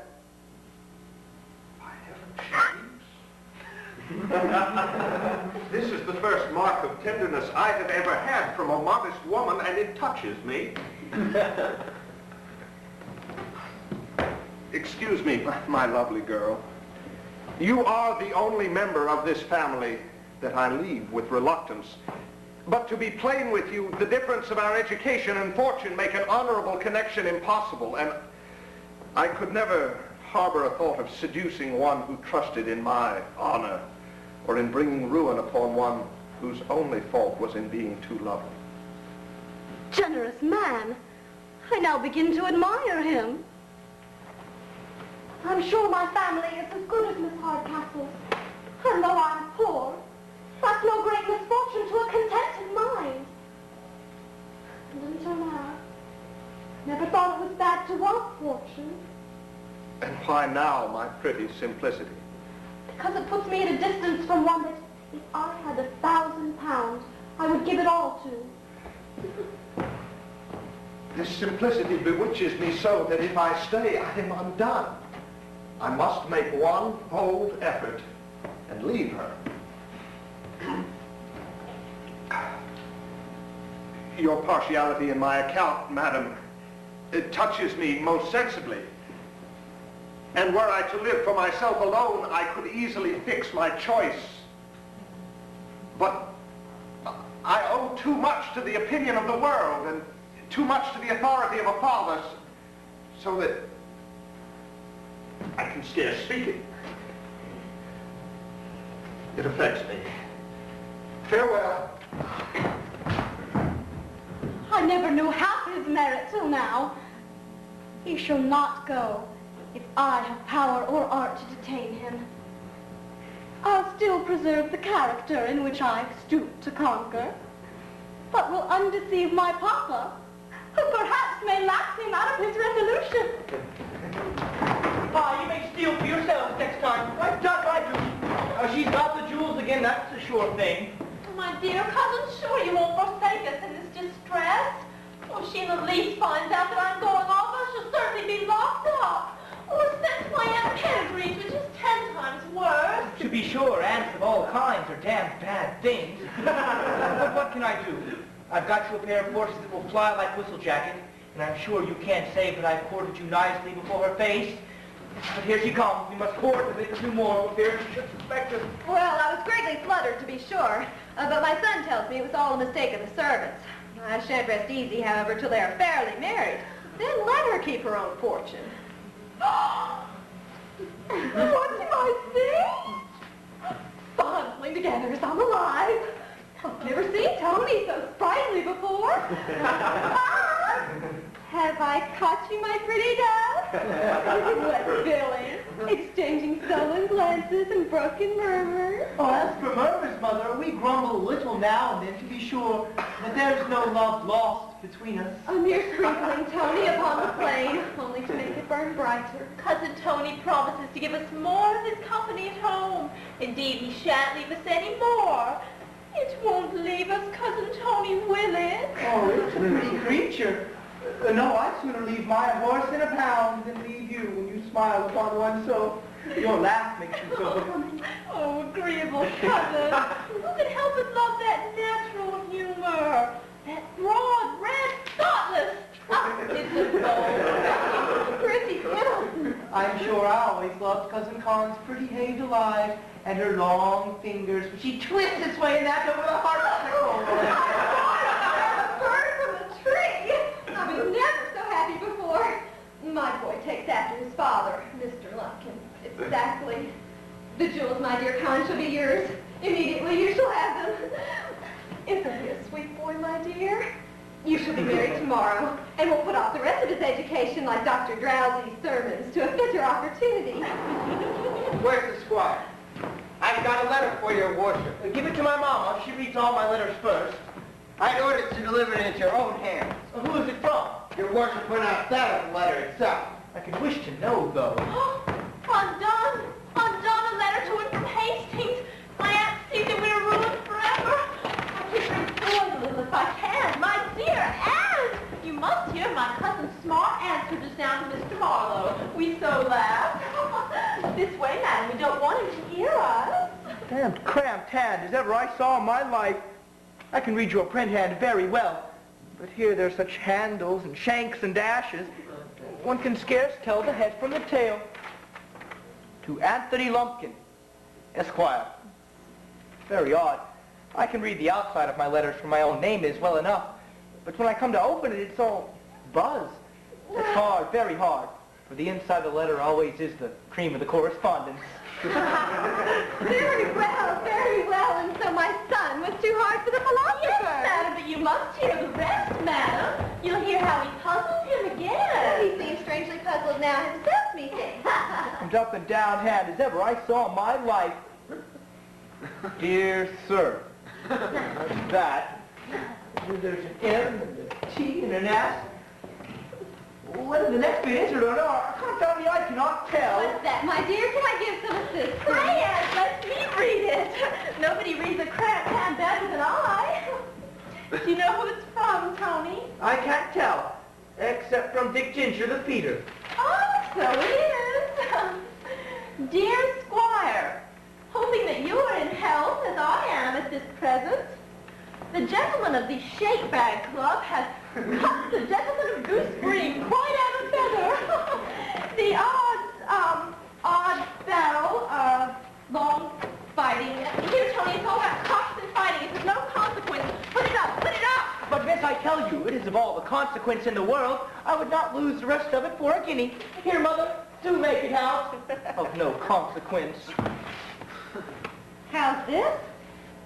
Dear Squire, I am now waiting for Miss Neville with a post-chaise and pair at the bottom of the garden, but I find my horses yet unable to perform the journey.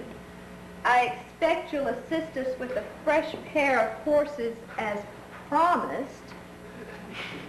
Dispatch is necessary as the hag. I, the hag, your mother, will otherwise suspect us. Yours hasty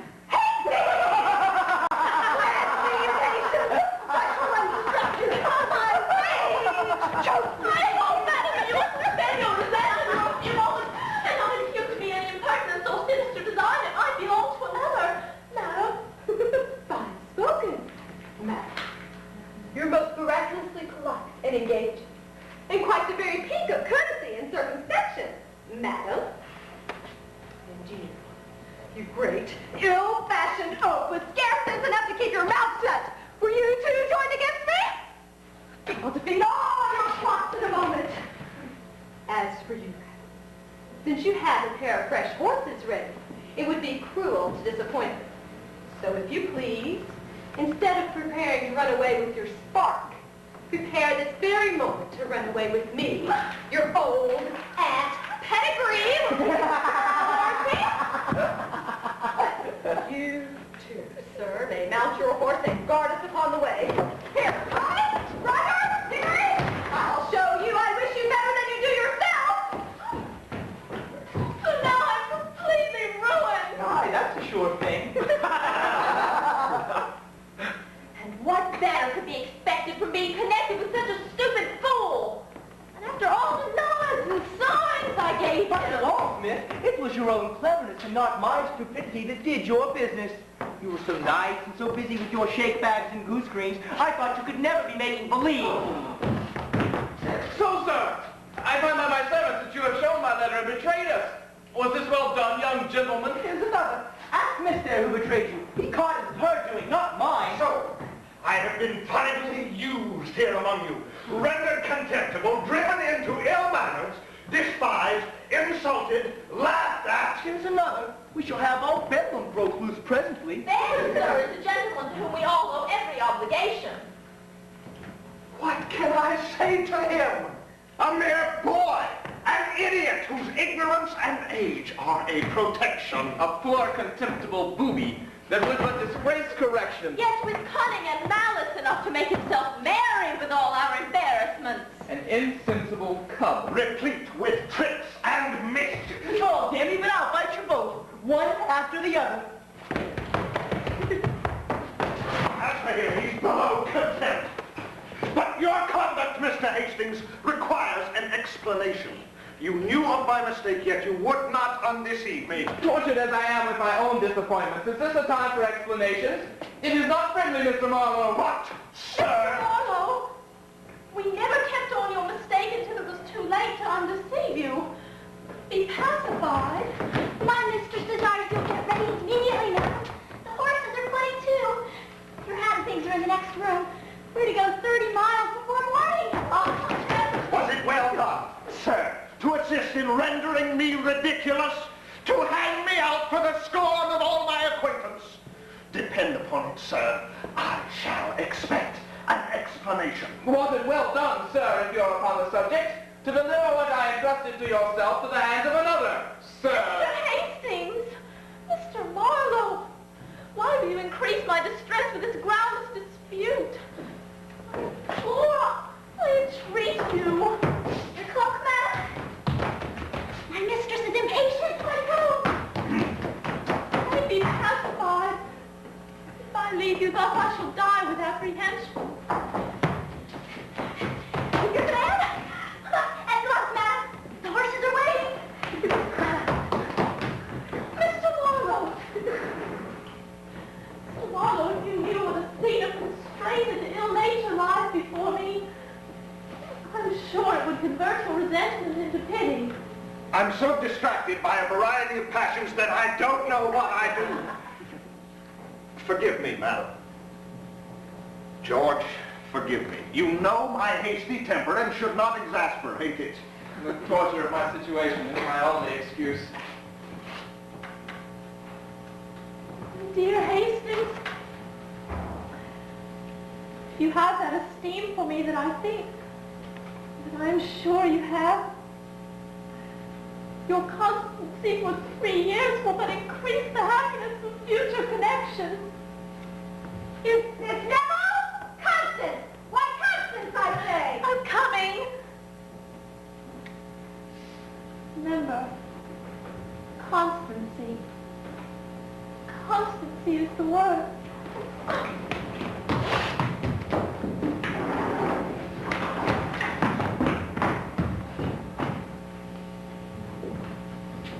My heart. Can I support this to be so near happiness? See now, young man, what to you may be amusement is here disappointment and even distress. God, I get it. It's here. Your hand. Yours. And yours, my poor Sophie. My boot toe. Meet me 2 hours hence at the bottom of the garden. And if you don't find Tony Lumpkin a more good-natured fellow than you thought for, I'll give you leave to take my best horse and best bouncer in the bargain. Come along. My boot toe.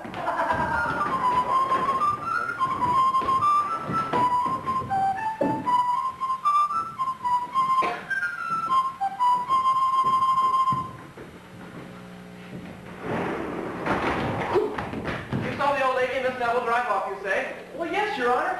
They went off in a post coach, and the young gentleman, young squire, went off on a horse. They're 30 miles off by this time. Oh, then all of my hopes are over. Yes, sir. Old Sir Charles has arrived. He and the old gentleman in the house have been laughing at Mr. Marlowe's mistake this half hour. Oh, they're coming this way. Then we must not be seen. So now for my fruitless appointment at the bottom of the garden. The peremptory tone in which he sent forth this sublime command, and the reserve with which, I suppose, he treated all your advances. Yes, but he might have seen something in me about a common innkeeper, too. Yes, Dick, but he mistook you for an uncommon innkeeper. I'm in too good spirits to think of anything but joy. Yes, my dear friend. This union of our families will make our personal friendships hereditary. And though my daughter's fortune is but small... Oh, why, Dick, will you talk of fortune to me? My son is possessed of more than a competence already, and can want nothing but a good and virtuous girl to share his happiness and increase it. If they like each other, as you say... Yes, man, I tell you they do. My daughter as good as told me so. Oh, well, girls are apt to flatter themselves. I saw him grasp her hand in the warmest manner myself. But here he comes to put you out of your insult, Lord. I come, sir, to ask pardon for my strange conduct. I can scarce reflect upon my insolence without confusion. Tut, boy. A trifle. You take it all too seriously. An hour's too laughing with my daughter will put you to rights again. She'll think you know the worse for it. Sir, I'm sure I shall always be proud of her approbation. Approbation is but a cold word, Mr. Marlowe. And if I'm not mistaken, you have something more than approbation thereabouts. You take me? Really, sir, I have not that happiness. Oh, come, boy, I'm an old fellow and know what's what, as well as you that are young. I know what's passed between you. But, Mom? Sure, sir, nothing has passed between us, save the most distant respect upon her side and the most diffident reserve upon mine. You don't suppose that my impudence, sir, has been passed upon all the rest of the family? Well, I don't say that. Not quite impudence. Though girls do like to be played with and rumpled a little too sometimes. But I assure you, she told no tale. I never gave her the slightest cause. Well, I like modesty, young man, but this is overacting. You may be open. Your father and I will like you better for it. I die, sir, if I I tell you, she don't dislike you, as I'm sure you like her. Dear sir, pardon me, sir. Well, I see no reason why you shouldn't be joined as fast as the parson can tie you. But hear me, sir, please. Your father approves the match. I admire it. Every moment's delayed to admission. My word, Don't you hear me? By all that is just and true, I never gave Miss Hardcastle the slightest mark of my attachment, or even the most distant hint to suspect me of affection. We had but one interview, and it was formal, modest, and uninteresting. This fellow's formal, modest impudence is beyond bearing. And you never grasped her hand or made any protestations? And heaven is my witness. I came down strictly in accordance with your demands. I saw the young lady without emotion, and we parted without reluctance. I hope you will exact no further proofs of my duty, sir, nor prevent me from leaving a house in which I suffer so many mortifications. Sir?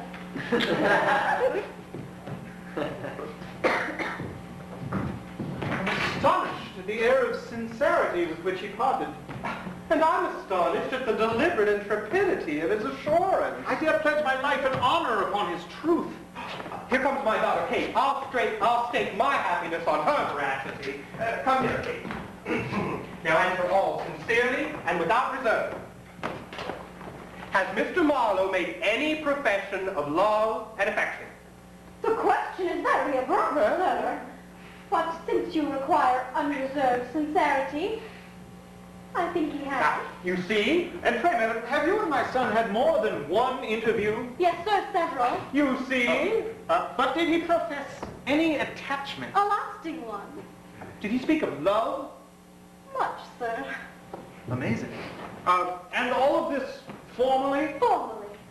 Now, my friend, I hope you are satisfied. How did he behave, madam?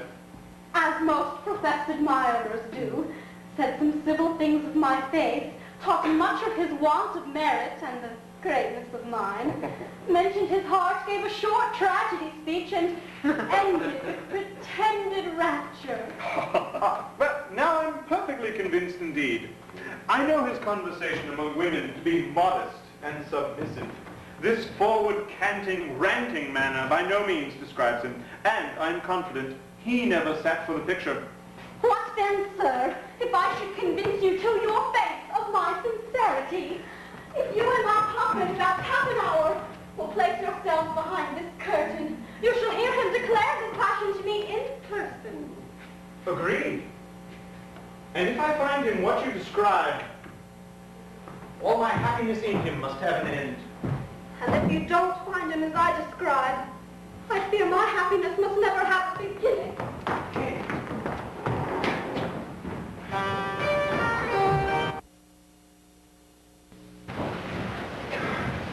Why do I wait here for a fellow who probably takes a delight in mortifying me? He never intended to be punctual. I'll wait no longer. My honest squire. I now find you a man of your word. This looks like friendship. Why, I'm your friend, and the best friend you have in the world, if you knew but all. This riding by night is confoundedly tiresome. It has shook me worse than the basket of a stagecoach. But where have you left your friends? Are they in safety? Are they housed? 25 miles in 2 hours and a half is no such bad driving. The horses are smoked for it. Rabbit me, I'd rather ride 40 miles after a fox than 10 after such fun. But where have you left the ladies? I die with impatience. I left them. Why, where should I leave them but where I found them? This is a riddle. Oh, riddle me this then. What is that goes round to the house and round to the house and never touches the house? I'm still astray. Why, that's it, man. I've led them astray. There's not a pond or slough within 5 miles of the place, but they can tell the taste of. I understand. You have taken them in a round while they suppose themselves going forward. Then have at last brought them home again. You shall hear. I first took them down Featherbed Lane, where we stuck fast in the mud. I then rattled them crack over the stones up and down hill. I then introduced them to the gibbet on Heavy Tree Heath. And then, with a circumambulance, I fairly lodged them in the horse pond at the bottom of the garden. But no accident, I hope. Oh, no. But Mother is confoundedly frightened, though. She thinks herself 40 miles off. The cattle can scarce crawl, and she's sick of the journey. So, if your own horses be ready, you may whip off with Cousin Con, and I'll assure you not a soul here can budge a foot to follow you. My dear squire, how can I be grateful? Hi. Now it's dear squire, noble friend. Just now it was all idiot, cub, and run me through the guts. Damn your way of fighting, I say. After we take a knock in this part of the country, we kiss and be friends. But if you had run me through the guts, I should be dead, and you might go and kiss the hangman. Your kiss just. But I must hasten to relieve the ladies. If you take care of the old lady, I promise to take care of the young one. Oh, never fear me. Oh, but here she comes. She got up from the horse pond and draggled up to the waist like a mermaid.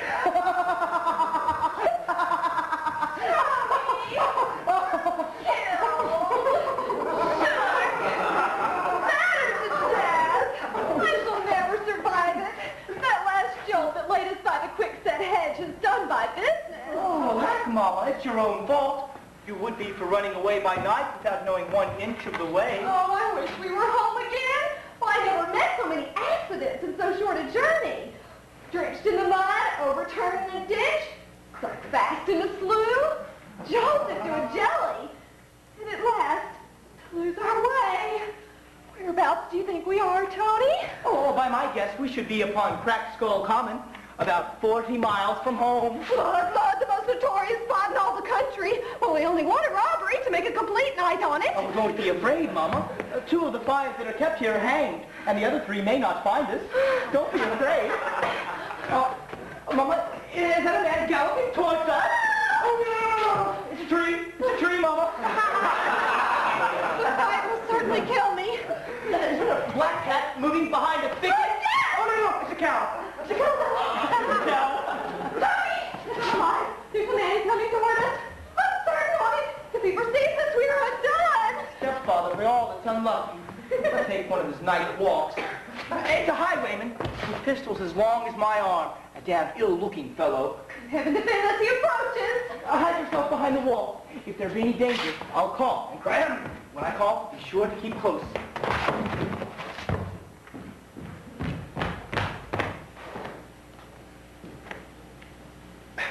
I'm mistaken, or I heard voices of people and ones of help.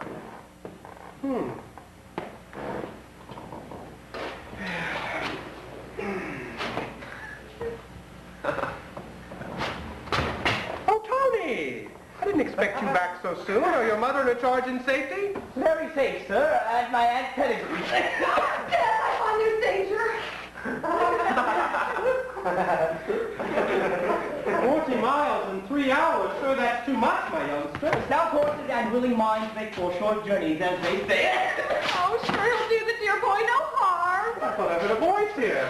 I should like to know from whence it came. It was I, sir, talking to myself.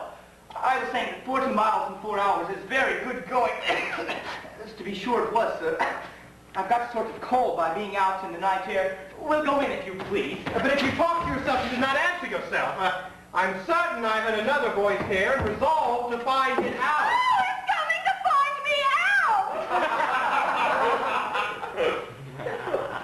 What need you go, sir, if I tell you all? I'll lay down my life for the truth. I'll tell you all. I tell you I will not be detained. I insist on seeing it in vain to expect I'll believe you. Oh, God, you murder my poor boy, my darling! Mr. Hardcastle. Yes, I'm alive. Pardon me, but who, my dear, could expect to meet you in this frightful place so far from home? What has brought you to follow us? Have you lost your wits? So far from home and you're not 40 yards from your own door? This is your doing, you graceless rogue, you!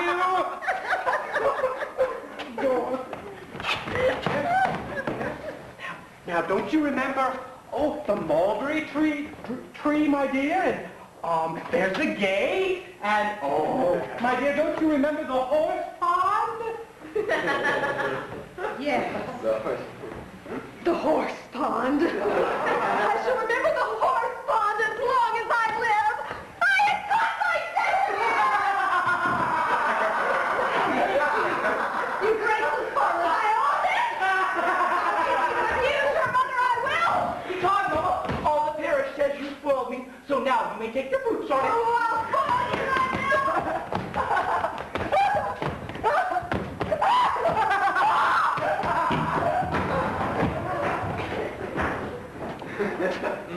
There's morality, however, in his reply.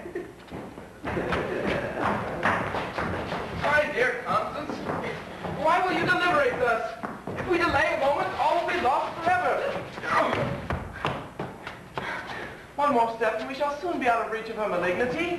I find it impossible to pluck up any more resolution. My spirits are so sunk with the agitations I've suffered that I'm unable to face any new danger. 2 or 3 years' patience will at last crown us with happiness. Let us fly, my charmer. Let us date our happiness from this very instant. Perish fortune, love and content will increase what we possess beyond a monarch's revenue. And let me prevail. No, Mr. Hastings, no. Prudence once more comes to my relief, and I must obey its dictates. I'm resolved to apply to Mr. Horncastle's compassion and justice for redress. Yeah, but though he has no will, he has not the power to relieve you. But he has influence, and upon that I am resolved to rely. Then I must reluctantly obey you.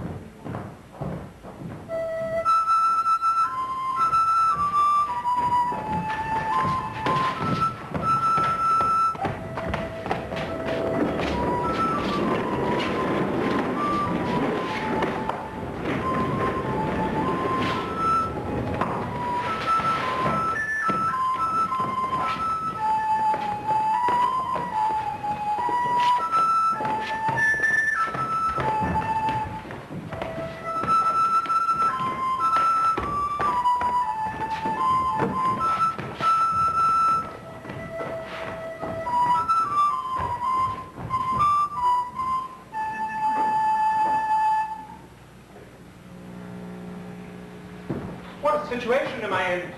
If what you say appears, I shall then find a guilty son. If what he says be true, I shall then lose one that, of all others, I most wished for a daughter. I'm proud of your approbation, sir. And to show I merit it, if you place yourselves as I directed, you should hear his explicit declaration. Honey, come. I'll bend to your father and keep him to the appointment. Though prepared for setting out, I come once more to take my leave. Nor did I until this moment know the pain I feel at the separation. I believe these sufferings cannot be very great, sir, which you can so easily remove. A day or two longer, perhaps, might lessen your uneasiness by showing you the little value of what you now think proper to regret. It must not be, madam. I have already trifled too long with my heart. My very pride begins to submit to my passions. The difference of education and fortune, the anger of a parent and the contempt of my equals begin to lose their weight. And nothing will restore me to myself but this painful effort of resolution. Then go, sir. I'll urge nothing more to detain you. Though my family be as good as hers you came down to visit, and my education, I hope, not inferior. Yet what are these advantages without equal affluence? I must suffer the slight approbation of imputed merit. I must have only the mockery of your addresses, while all your serious aims are fixed on fortune. By heavens, madam, fortune was ever my smallest consideration. Your beauty at first caught my eye, for who could see that without emotion? Yet every moment that I converse with you steals in some new grace, heightens the picture and gives it further expression. What seemed rustic simplicity now appears refined plainness. What seemed forward assurance now appears the result of courageous innocence and conscious virtue. What can it mean? He amazes me. I told you how it would be. I am now resolved to stay, madam, and I have too good an opinion of my father's discernment when he sees you to doubt the matter. No, Mr. Marlowe. I will not, cannot detain you. Do you think I could suffer a connection in which there is the smallest room for repentance? Do you think I could take the mean advantage of a transient passion to load you with confusion? Do you think I could ever relish that happiness which was acquired by lessening yours? By heavens, madam, there is no happiness but what is in you to grant me. Nor shall I ever know repentance but in not having seen your merits before. I will stay, madam, even contrary to your wishes. And though you should persist to shun me, I shall make my respectful assiduities atone for the levity of my past conduct. Sir, I must entreat you'll desist. As our acquaintance began, so let it end in indifference. I might have given an hour or two to levity, but seriously, Mr. Marlowe, do you think I could ever submit to a connection in which I must appear mercenary and you imprudent? Do you think I could ever catch the confident addresses of a secure admirer? Does this look like security? Does this look like confidence? No, madam. Every moment that shows me your merit only serves to increase my diffidence and confusion. Here, let me... Hold it no longer, Charles! How hast thou deceived me? Is this your indifference, your uninteresting conversation, your formal interview, your cold contempt? What have you to say now? That I'm all amazement. What can it mean? It means that you can say and unsay things at pleasure, that you can address a lady in private and deny it in public, that you have one story for us and another for my daughter. Daughter! This lady, your daughter. Yes, sir, my only daughter, my Kate. Whose else should she be? Oh, the devil! Yes, sir, that very identical, tall, squinting lady you were pleased to take me for. She that you addressed as the mild, modest, sentimental man of gravity, and the bold, forward, agreeable rattle of the ladies' club. There's no bearing this. It's worse than death. In which of your characters, sir, will you give us leave to address you? As the faltering gentleman with looks on the ground, speaks just to be heard and hates hypocrisy. Or the loud, confident creature that keeps it up with Mrs. Mantrap and follows Miss Biddy Buckskin to 3. Curse my noisy head. I never attempted to be impudent yet that I was not taken down. I'm not... By the hand of my body, you shall not. I see it was all a mistake, and I'm rejoiced to find it so. I tell you, my daughter will forgive you. Won't you forgive him, Kate? We'll all forgive you. Take courage, man. So they've gone off. Well, let them go. I care not. Who gone? My beautiful niece and her gentleman, Mr. Hastings from town. He who came with a modest visitor here. Who? My honest George Hastings? As worthy a fellow who lives, and the girl could not have made a more prudent choice. Then by the hand of my body, I'm proud of the connection. Well, if he's taken away the lady, he has not taken her fortune. That remains in the family to console us for her loss. Surely, Dorothy, you would not be so mercenary. Aye, that's my affair, not yours. But you know when your son, when of age, refuses to marry his cousin, her whole fortune is then at her own disposal. Aye, but he's not of age yet, and she hasn't thought proper to wait for his refusal. As for my late attempt to fly off with your niece, let my present state of confusion be my punishment. We are now come back to appeal from your justice to your humanity. By your father's consent I first paid her my addresses, and our passions were first founded in duty. Since his death, I have been obliged to stoop to dissimulation to avoid oppression. In an hour of levity, I was ready even to give up my fortune to secure my choice. But I am now recovered from the delusion, and hope from your tenderness what has denied me from a nearer connection. Oh, it is all but the winding into a modern novel. Be it what it will. I'm glad they've come back to reclaim their due. Come hither, Tony boy.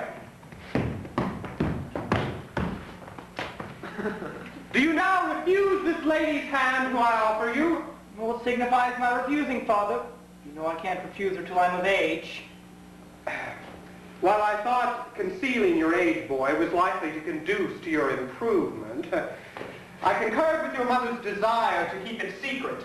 And now that I find she turns it to wrong use, I must now declare you have been of age this 3 months. Of age? Am I of age, Father? Above 3 months. Then you shall see the first use I'll make of my liberty.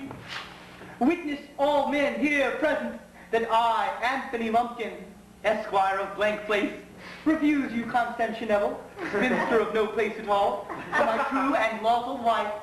So, Constance Nell may marry whom she pleases, and Tony Lumpkin is his own man again. How brave, Squire!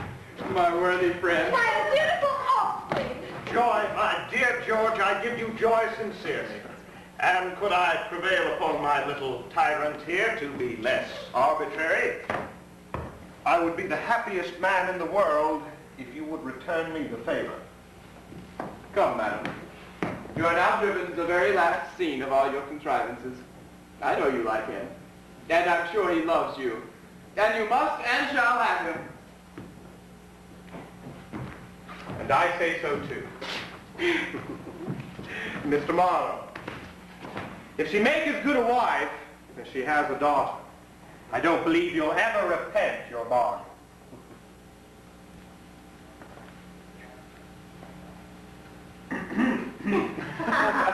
So now for supper. Tomorrow morning we'll gather all the poor of the parish about us, and the mistakes of the night will be crowned with a merry morning.